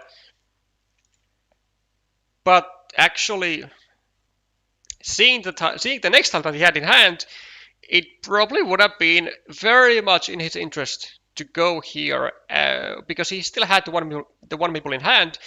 He would have been able to go here for 5 and then here for 8 with this triple city with the road. And by the looks of it, he does need, or at least did need, to hit such sequences as that to be able to somehow still be in this game. I'm not sure if that is possible at this stage. I mean, he's minus 33 on the scoreboard. The fields are 15 for Martin versus 15 for Marie as well.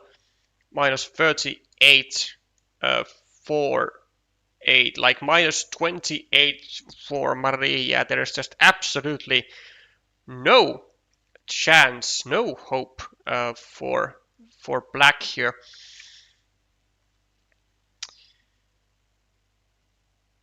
Was really counting on these huge quick point tiles. Wait, what is this? There are no tiles here.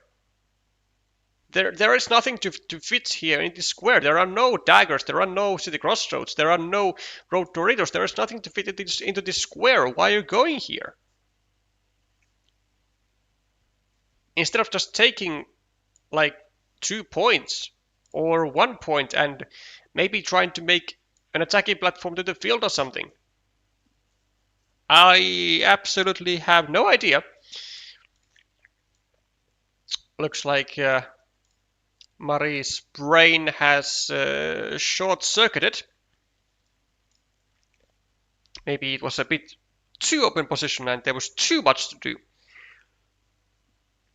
But now with a extender attacking over here, it actually is possible. There is still one triple city with a road, isn't there? There is, but it is in the hand of Martin. So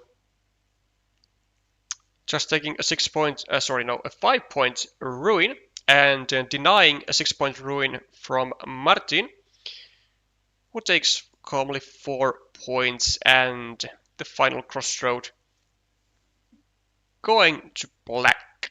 just a measly 1 point, and this will be quite a hefty loss for a black here.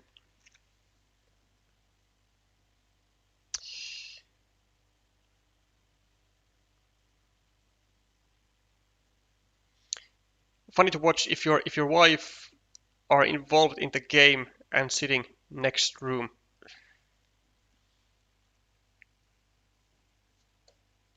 As in your wife is playing, yeah? Or as in you're playing and your wife is watching or listening. It sounds like the start of a in-house drama or something.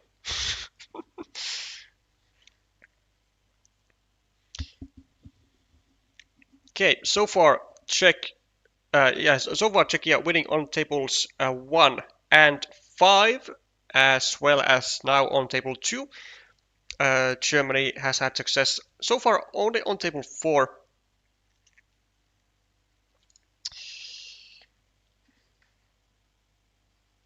I see.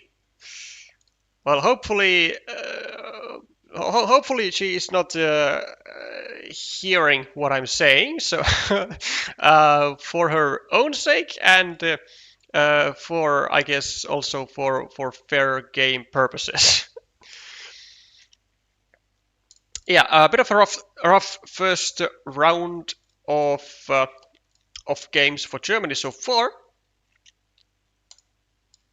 but hopefully hopping back. And also it very much seems that I might have addressed Maikitin as he, but yeah, I will switch that.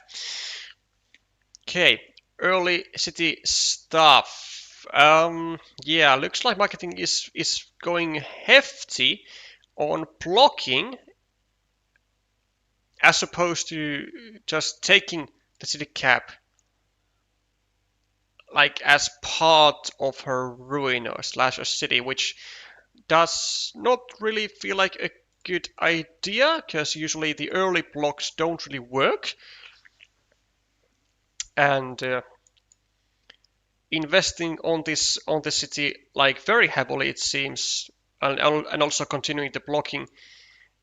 I mean, actually, well, like at this stage, with specifically with this tile, with no like fantastic spot to start another city from anywhere, like it does make more sense than normally, but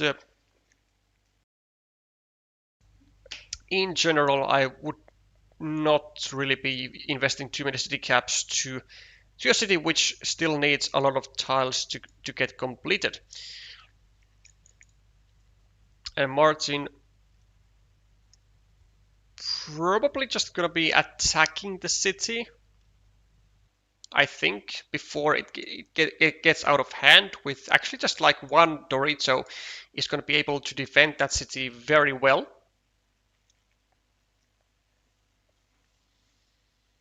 And Martin would probably have to, or at least Martin would probably, how is that word so difficult to say?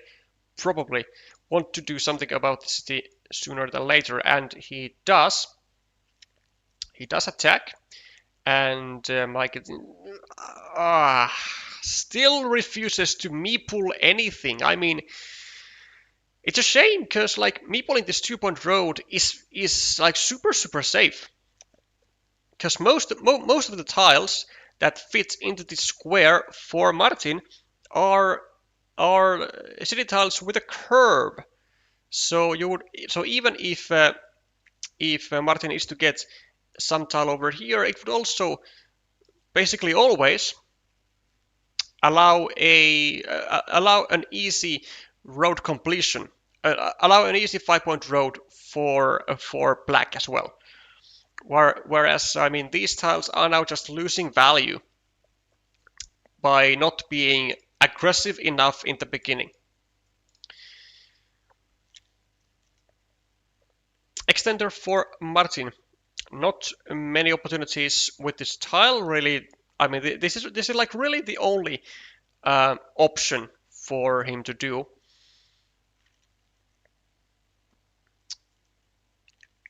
And well, at least the restriction is finalized, and it is successful for coming from black, but still the defense is there. Even a 3-point, even a 3-point, well, kind of a 3-point road, a 3-point easy finishable road. Although this might actually make it more inconvenient because already 4 of the 8 crossroads are gone, and say black gets a crossroad, goes over here, and suddenly your road is restricted. Your city does have attacking platforms as it does now, thanks to the straight road. And actually, I mean, this, like, me pulling this 2-point road was really not necessary, but it's whatever. More important thing was to just create the attacking platform, which was entirely successful. And a 5-point monastery spot is gonna go down, well, likely should be going down. Like, it is a very safe monastery because it shares the square with the green, and like, this is just like equalizing the monastery of green at this stage.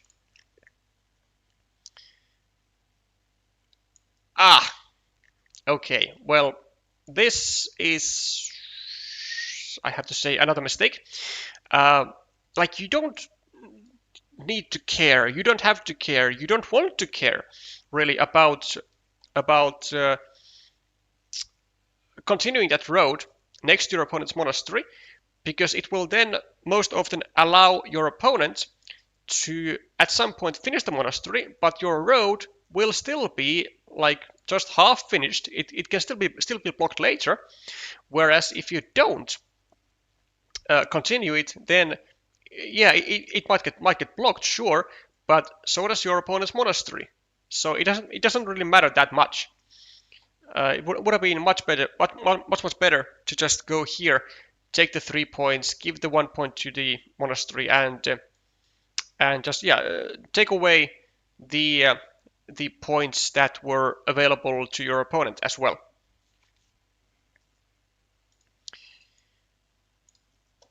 Extension of the ruin at this point for black, trying to at some point go for a full block on this square.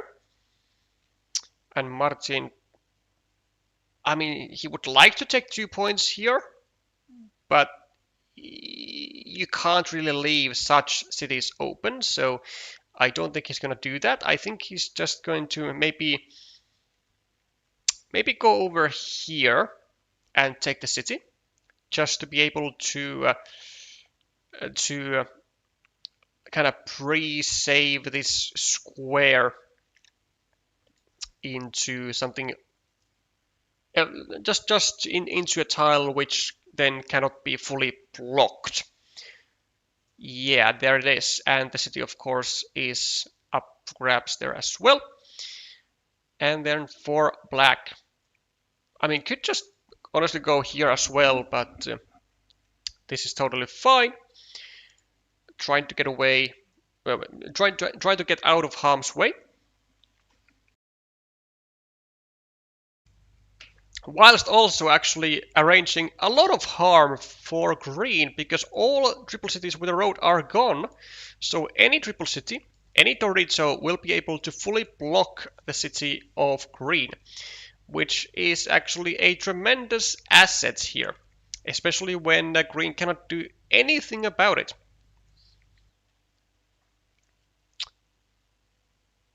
Question is, what does he do? Maybe, I guess, just go over here. I really can't see like any value anywhere else. Going here is not really a good idea before you have received the starting tile and before you have made sure that this monastery actually will get out. this is fine. So trying to like kind of block both monasteries and assuming that Martin never gets the starting tile. And there is the full block. There is the full block of the green city. Does have to sacrifice a shielded tile, but it is totally worth it. For Martin, a dagger with a right-hand side curve. I mean, I guess just start a new city somewhere, maybe here. Or maybe just go here, block both monasteries, I don't know. Doesn't have a whole lot of great moves. I think it's just gonna be like either starting a city in a safe place or just continuing with what you started. Oh, this is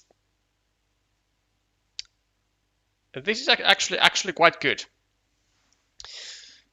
So first of all, taking away a lot of the road ends in the game from this road, and also just taking away generally a lot of the road tiles from black to be able to continue the road, and then have the nice idea of finishing the city and blocking this road to the same triple city with a road, well, to the same non-existing triple city with a road that he just himself got blocked to. Good idea. Very, very good idea. Probably should just ignore this entire thing here, even though it's going to be annoying. But continuing with your plan, maybe trying to get a Sibyl's field tile, get the block. Not quite going to happen, but at least you do get the connection here. Should you do it? Probably yes, even though there are still some threats of a extender going here or a tube divider going here, and then black getting majority in this city, which is entirely possible. And in regards of that, probably going over here, this is not that. Oh, wait, sorry, it was black's tile. Of course, yeah. Okay, well, then this makes sense. But actually, even as black, though, I think I would be more inclined to maybe just go over here or over here and just not fill the shared square, though. Because now your opponent needs only one tile to finish the monastery, and you still need 3 tiles, which is a very, very big difference. Shielding off from the second meeple of black, that is a nice move.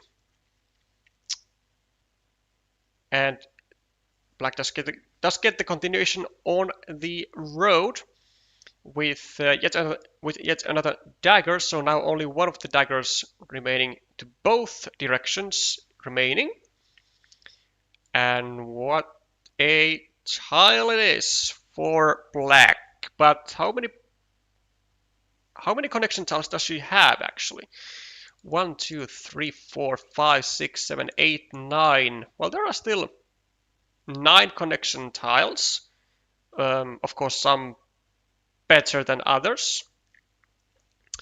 With no triple cities with a road. And how many road Doritos are gone? There are still four road Doritos, and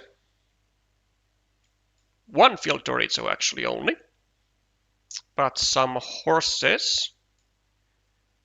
Yeah, this seems like a very good idea. Oh, unfortunately for green, black does get a wonderful tile to save everything with. Well, everything meaning just the connection, but anyways. So 4 road Doritos remaining into the square, and Martin now will see how much does he want to. Yeah, well, like, what does he actually want to do? Because he can't really attack here, although he might have to, because there are just no triple cities with a road, so he might get blocked immediately. If he goes like this, maybe points to the left, tries to block the city with a road. There is still a field Dorito and there is a divider. Yeah, it is a really inconvenient situation to say at least for green here.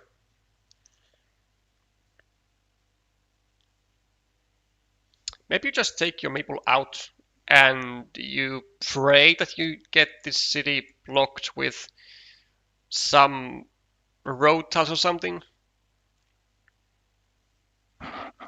Because if you look at the state of green's meeples, cannot be retrieved, kind of difficult to retrieve, kind of, well, it's sort of difficult to retrieve, very difficult to retrieve, and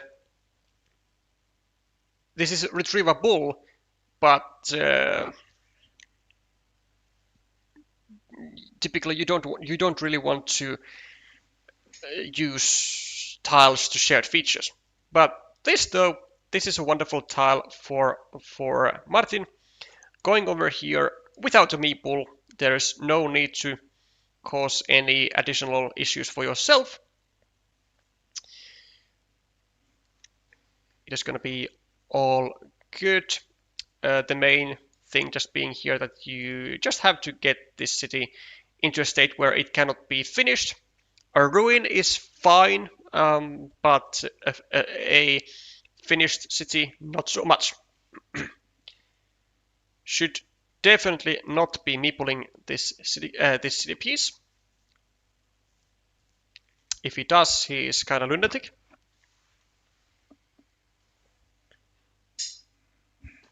Oh my god, no, that is not good. That is not good. Because this can be blocked with any curvy tile, with any crossroad. Like, it was much better to simply wait for Marie to go over here, try and maybe save the square if she even bothers, and only then meeple this part of the city. Because then you can guarantee that you will have at least 1 or 2 tiles to connect to that larger part of the city.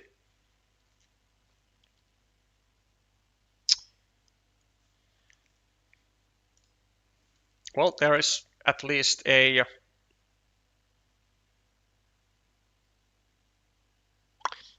small protection,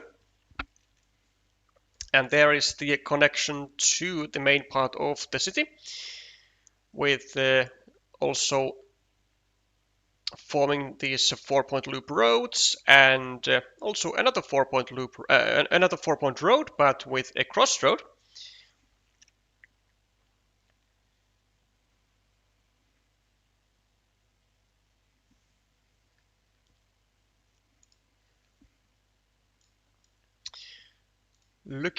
I mean, the state of the meeples is looking quite alright for Marie. It's just the actual points that I'm not sure if she's actually in the lead or not. +4, +9, 16 equal 10, 8, 9, 7, and then this. So like +7 at the moment, but I would say that black has better chances to get people's back, and better chances to start grabbing fields at some point. Like, let's say a divider comes here, there's going to be suddenly a 9-point field. Starting tile goes here. A straight rod goes here. There's another 9-point field. But well, if this can happen, then the point potential on the board is certainly going to decrease. Also, quite a interesting move by black. So closing down the ruin of green to prevent any additional points from being received.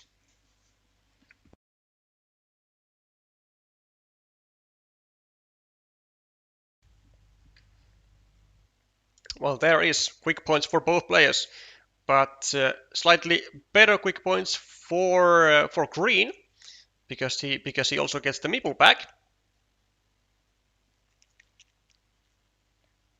and we'll honestly probably see just a farmer immediately here. 1, 2, 3, 4, 5, 6. There are still 2 straight roads to go here. Yeah, I think we'll see a farmer here. And we do. 1 pointers for black. And is this the final crossroad actually of the game? 1, 2, 3, 4, 5, 6, 7, 8. This is the final crossroad. And in light of that, this is not the best way, seemingly not the best way to use the crossroad, because you can be now blocked into nothing. No crossroads left, so just going here will block the green meeple. Whereas if green had gotten here, he would have been able to now finish the monastery and get a meeple back, get the 3 points. Yeah, I think this is a big oversight of Martin with 1, 2, 3, 4, 5, with still 4 regular curves remaining in the deck. Yeah, I think this was a huge oversight from green. Do we go for a road? No, says black, because there is only 1 road end remaining in the deck. Only 1 road monastery. No crossroads, no triple cities with a road. So looks like black is really banking on getting a road monastery here. In some cases, it might even happen with a farmer, or like with an earlier farmer, like maybe go here with a straight road, or a curve, place a farmer, go here, and get the 6 points for the road and get to the field. It could happen. Could happen. Okay. Oh well. Don't we have this now? Can't black can just go over here, place a farmer, and then the road monster will not be such a huge issue anymore, right? Because it'll just be 8 points to either player, whereas now it's 11 for Martin. And you have 2 meeples, like you have the meeples for it.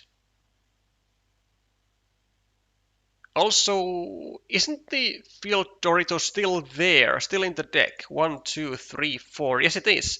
There are still the field Doritos, so really, Maikitin should be using 1 meeple here onto the field, yes, indeed, to try and ensure that she does not have a meeple surplus at the end of the game. Because if she gets that field Dorito and has 2 meeples in two meeples in hand, she might indeed very easily get stuck with more meeples than she can use. This doesn't look like such a good idea. I'm not sure if there are city caps remaining in the deck. Like a field Dorito and a bunch of curves, I think, actually. 1, 2, 3, 4, 5, 6, 7, 8, 9, 10, 11, 12, 13, 14, 15, 16, 17, 18, 19, 20.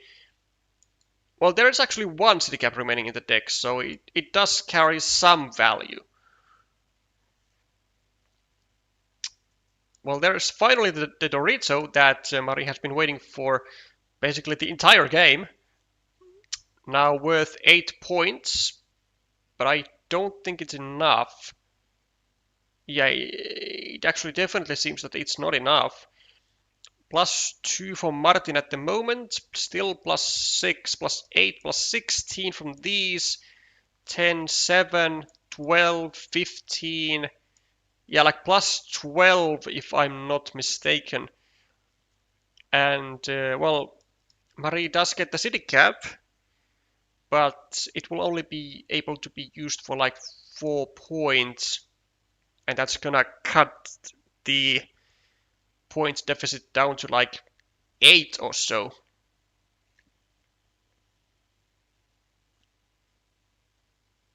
Yeah, to 8, I believe. So a lot was actually.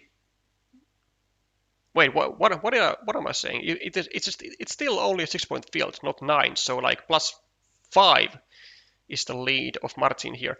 But certainly this road monastery was a huge coin flip here.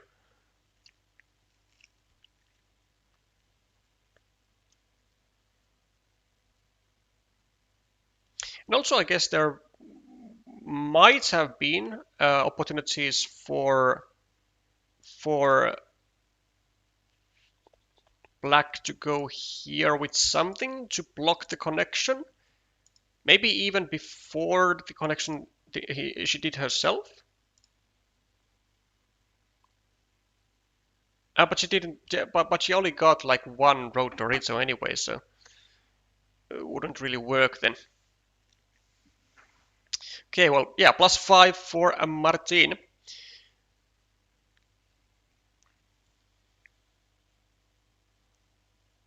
Now I have to deal with this.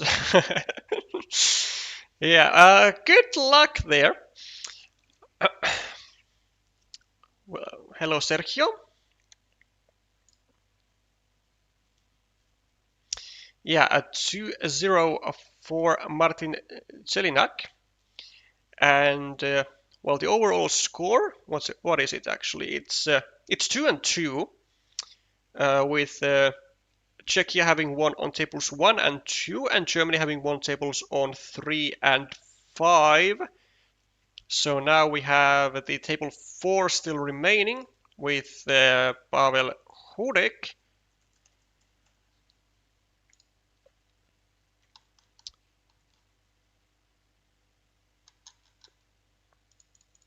Facing Jörg Fischer.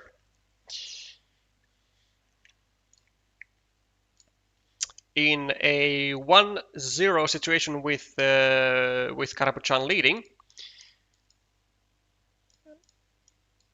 And 10 tiles remaining. We have actually very low amount of points for each player, so looks like there has been quite a lot of stalling / blocking going on. But the one meeple of Posse is tremendously effective here against 0 meeples of blue. Finally gets a meeple back, but is it too late though? Maybe. +2 on the scoreboard, 2 meeples for both. -6. There's 1, 2, 3, 4, 12 points for this field. What did I say? +2, -6, +6, +3, +5, +10, +7. Actually, +7 for blue here. So we might be seeing a 2-0 win here by Karaboudjan. But emphasis on the might. There are still 7 tiles remaining. And currently Posey is sitting with a nice scoring tile and possibly has a chance to get this meeple back from the monastery still. I wouldn't really expect anything else but going over here for Posey for 6 points and then going for the field enlargement. And it is exactly what he does. For blue, I guess just taking a city of some kind somewhere. 1, 2, 3. Oh, a ruin rather. That kind of entails that there are no city caps at all remaining. 1, 2, 3, 4, 5, 6, 7, 8, 9, 10, 11, 12, 13, 14, 15, 16, 17, 18, 19, 20, 21, 22. There's 1 city cap remaining. And honestly, I think Pavel has to bank on that city cap. Because he's like minus, what did I say? Like -5 now? And has 2 tiles remaining. So potentially he's only, that really doesn't seem to be doing absolutely anything. Isn't there 1 city cap remaining? The 3 quick points for Karaboudjan do not help the position of Posey. Oh, there was a city cap remaining. Oh no. Oh no. He even gets it. But he's not able to now. He has now lost 4 points. Like, he could have just gone over here, take the city, and have faith on getting the final city cap on this very turn. Oh, well.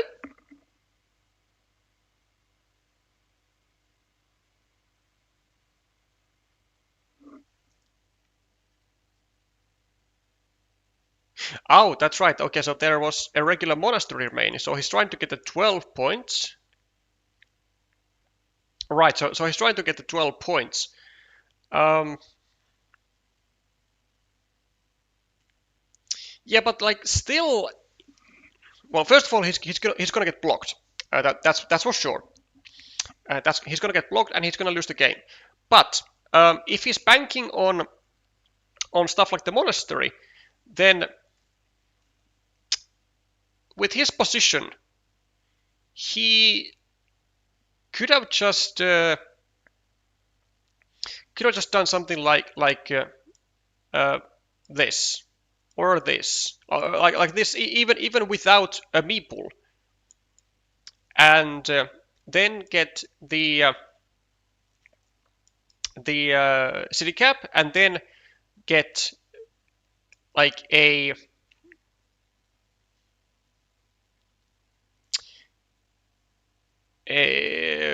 what's it called? A monastery for like 8 plus 6 points.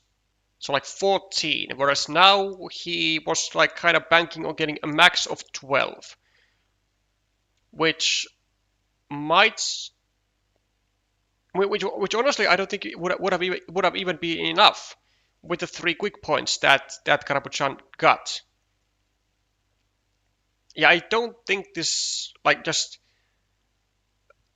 getting rid of the extender wins in like any scenario for Posey.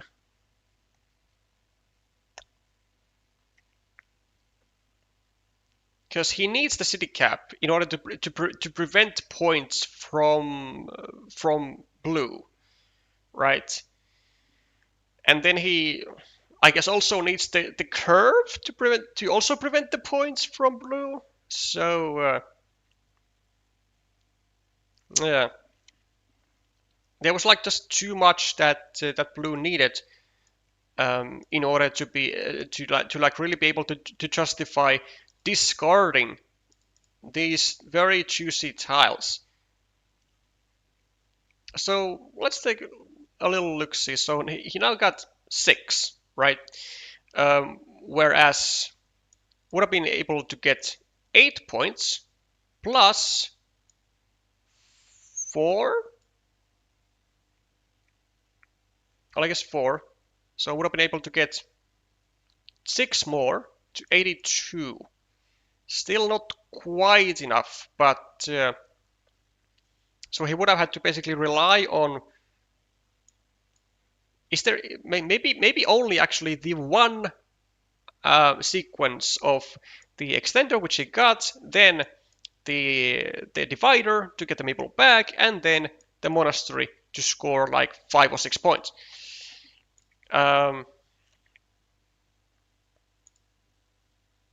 Yeah, because like this absolutely never works. He always gets blocked, either with the straight road or with the extender, or then he just like doesn't get the monastery. So that's, yeah, a bit of a poor planning by Posey, but okay, in his defense, he had only 5 seconds, so most likely didn't have enough time to calculate what were the other tiles remaining in the deck, except for the monastery itself. So let's give the benefit of the doubt for that. Nonetheless, that is going to be, well, first of all, the scoreboard is absolutely broken. And interesting. Why was the scoreboard doing its own stuff? I'm not sure if I even want to know. But Germany has won this match with 3-2, putting a very nice start to their season. With Czech now falling into actually, well, the very final place. Wait, no, that cannot be right. No, that is a lie, because Thailand and Australia have already played, but they haven't updated. They haven't actually submitted the scores. With Australia actually winning against Thailand 3-2 as well. I'm not sure if it was with better margins than Czechia or Germany, but it doesn't really matter at this stage yet. It was well, it's still only the first week. But congrats to today's winners, Italy and Germany, and I guess be better. I don't know. Be better tilesy. draw better tiles for Czech and the US on your upcoming weeks. This will conclude the week on this channel, and there are still more matches coming today, but they will be streamed by Fausto Barral, a Portuguese. Well, not a Portuguese, but a Brazilian streamer streaming in Portuguese, of course. And if you want to, well, so if you understand Portuguese, or if you want to cheer him up, if you want to cheer him up in any so which way, then hop on to his stream. He'll be doing a double stream, first Latvia, Spain, and then Sweden, Portugal, and those will be the final 2 matches this week. Greetings from Argentina. Don't you think most people use extensions to count tiles in high elo? I would assume no, because using extensions is very much forbidden in any competitions. And also like even in, well, actually just really in any games on a high level, like using extensions is very much like frowned upon. because to like maintain an even playing field, and to really play just with your own knowledge, like using extensions even in like custom games without any like actual um what's the word, like without any actual stakes, it's like not really a good sportsmanship. So only extensions I have used on stream, um, like during streaming, during commentating, but I have also nowadays stopped using those because people didn't like that, and well, also just in general, like just never use extensions during competitions. Like, of course, we have no systems to verify like if someone is actually using them. Like, we have no way to do so without because all of the nice like GDPR stuff of Europe. But we are trying to keep this like fair play thing, especially when like there is no like high cash prices and stuff like from competitions. So for now, I mean, it has worked, but if there ever is a time when there are like, let's say, thousands of dollars up for grabs from major tournaments, then we might see some deterioration of just this like nice atmosphere thing of and more suspicions, certainly, I guess, for players being able to use um, extensions or other third-party software help, which shouldn't be allowed, because if if you can't play fair and square, then don't participate. Yeah, I know it was a bit of a ramble, but yeah, that's my answer of to the question of don't I think most people use extensions to count tiles. I do not think so. At least on a higher level, I would say that at least like 99% do not use such stuff during tournaments or competition games of any kind. Okay, nice ramble.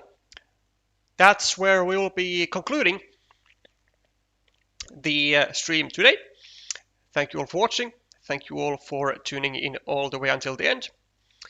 If you did enjoy this type of Carcassonne content and would like to see more of it, then there is an easy way to support the channel by subscribing, by liking the stream, or by leaving a comment down in the comment section if you are watching this afterwards. I'll be seeing you again next week with some more World Team Carcassonne Online Championship games. Well, hopefully, because I will be out of town for the most week. But if I can, I will. Bye for now.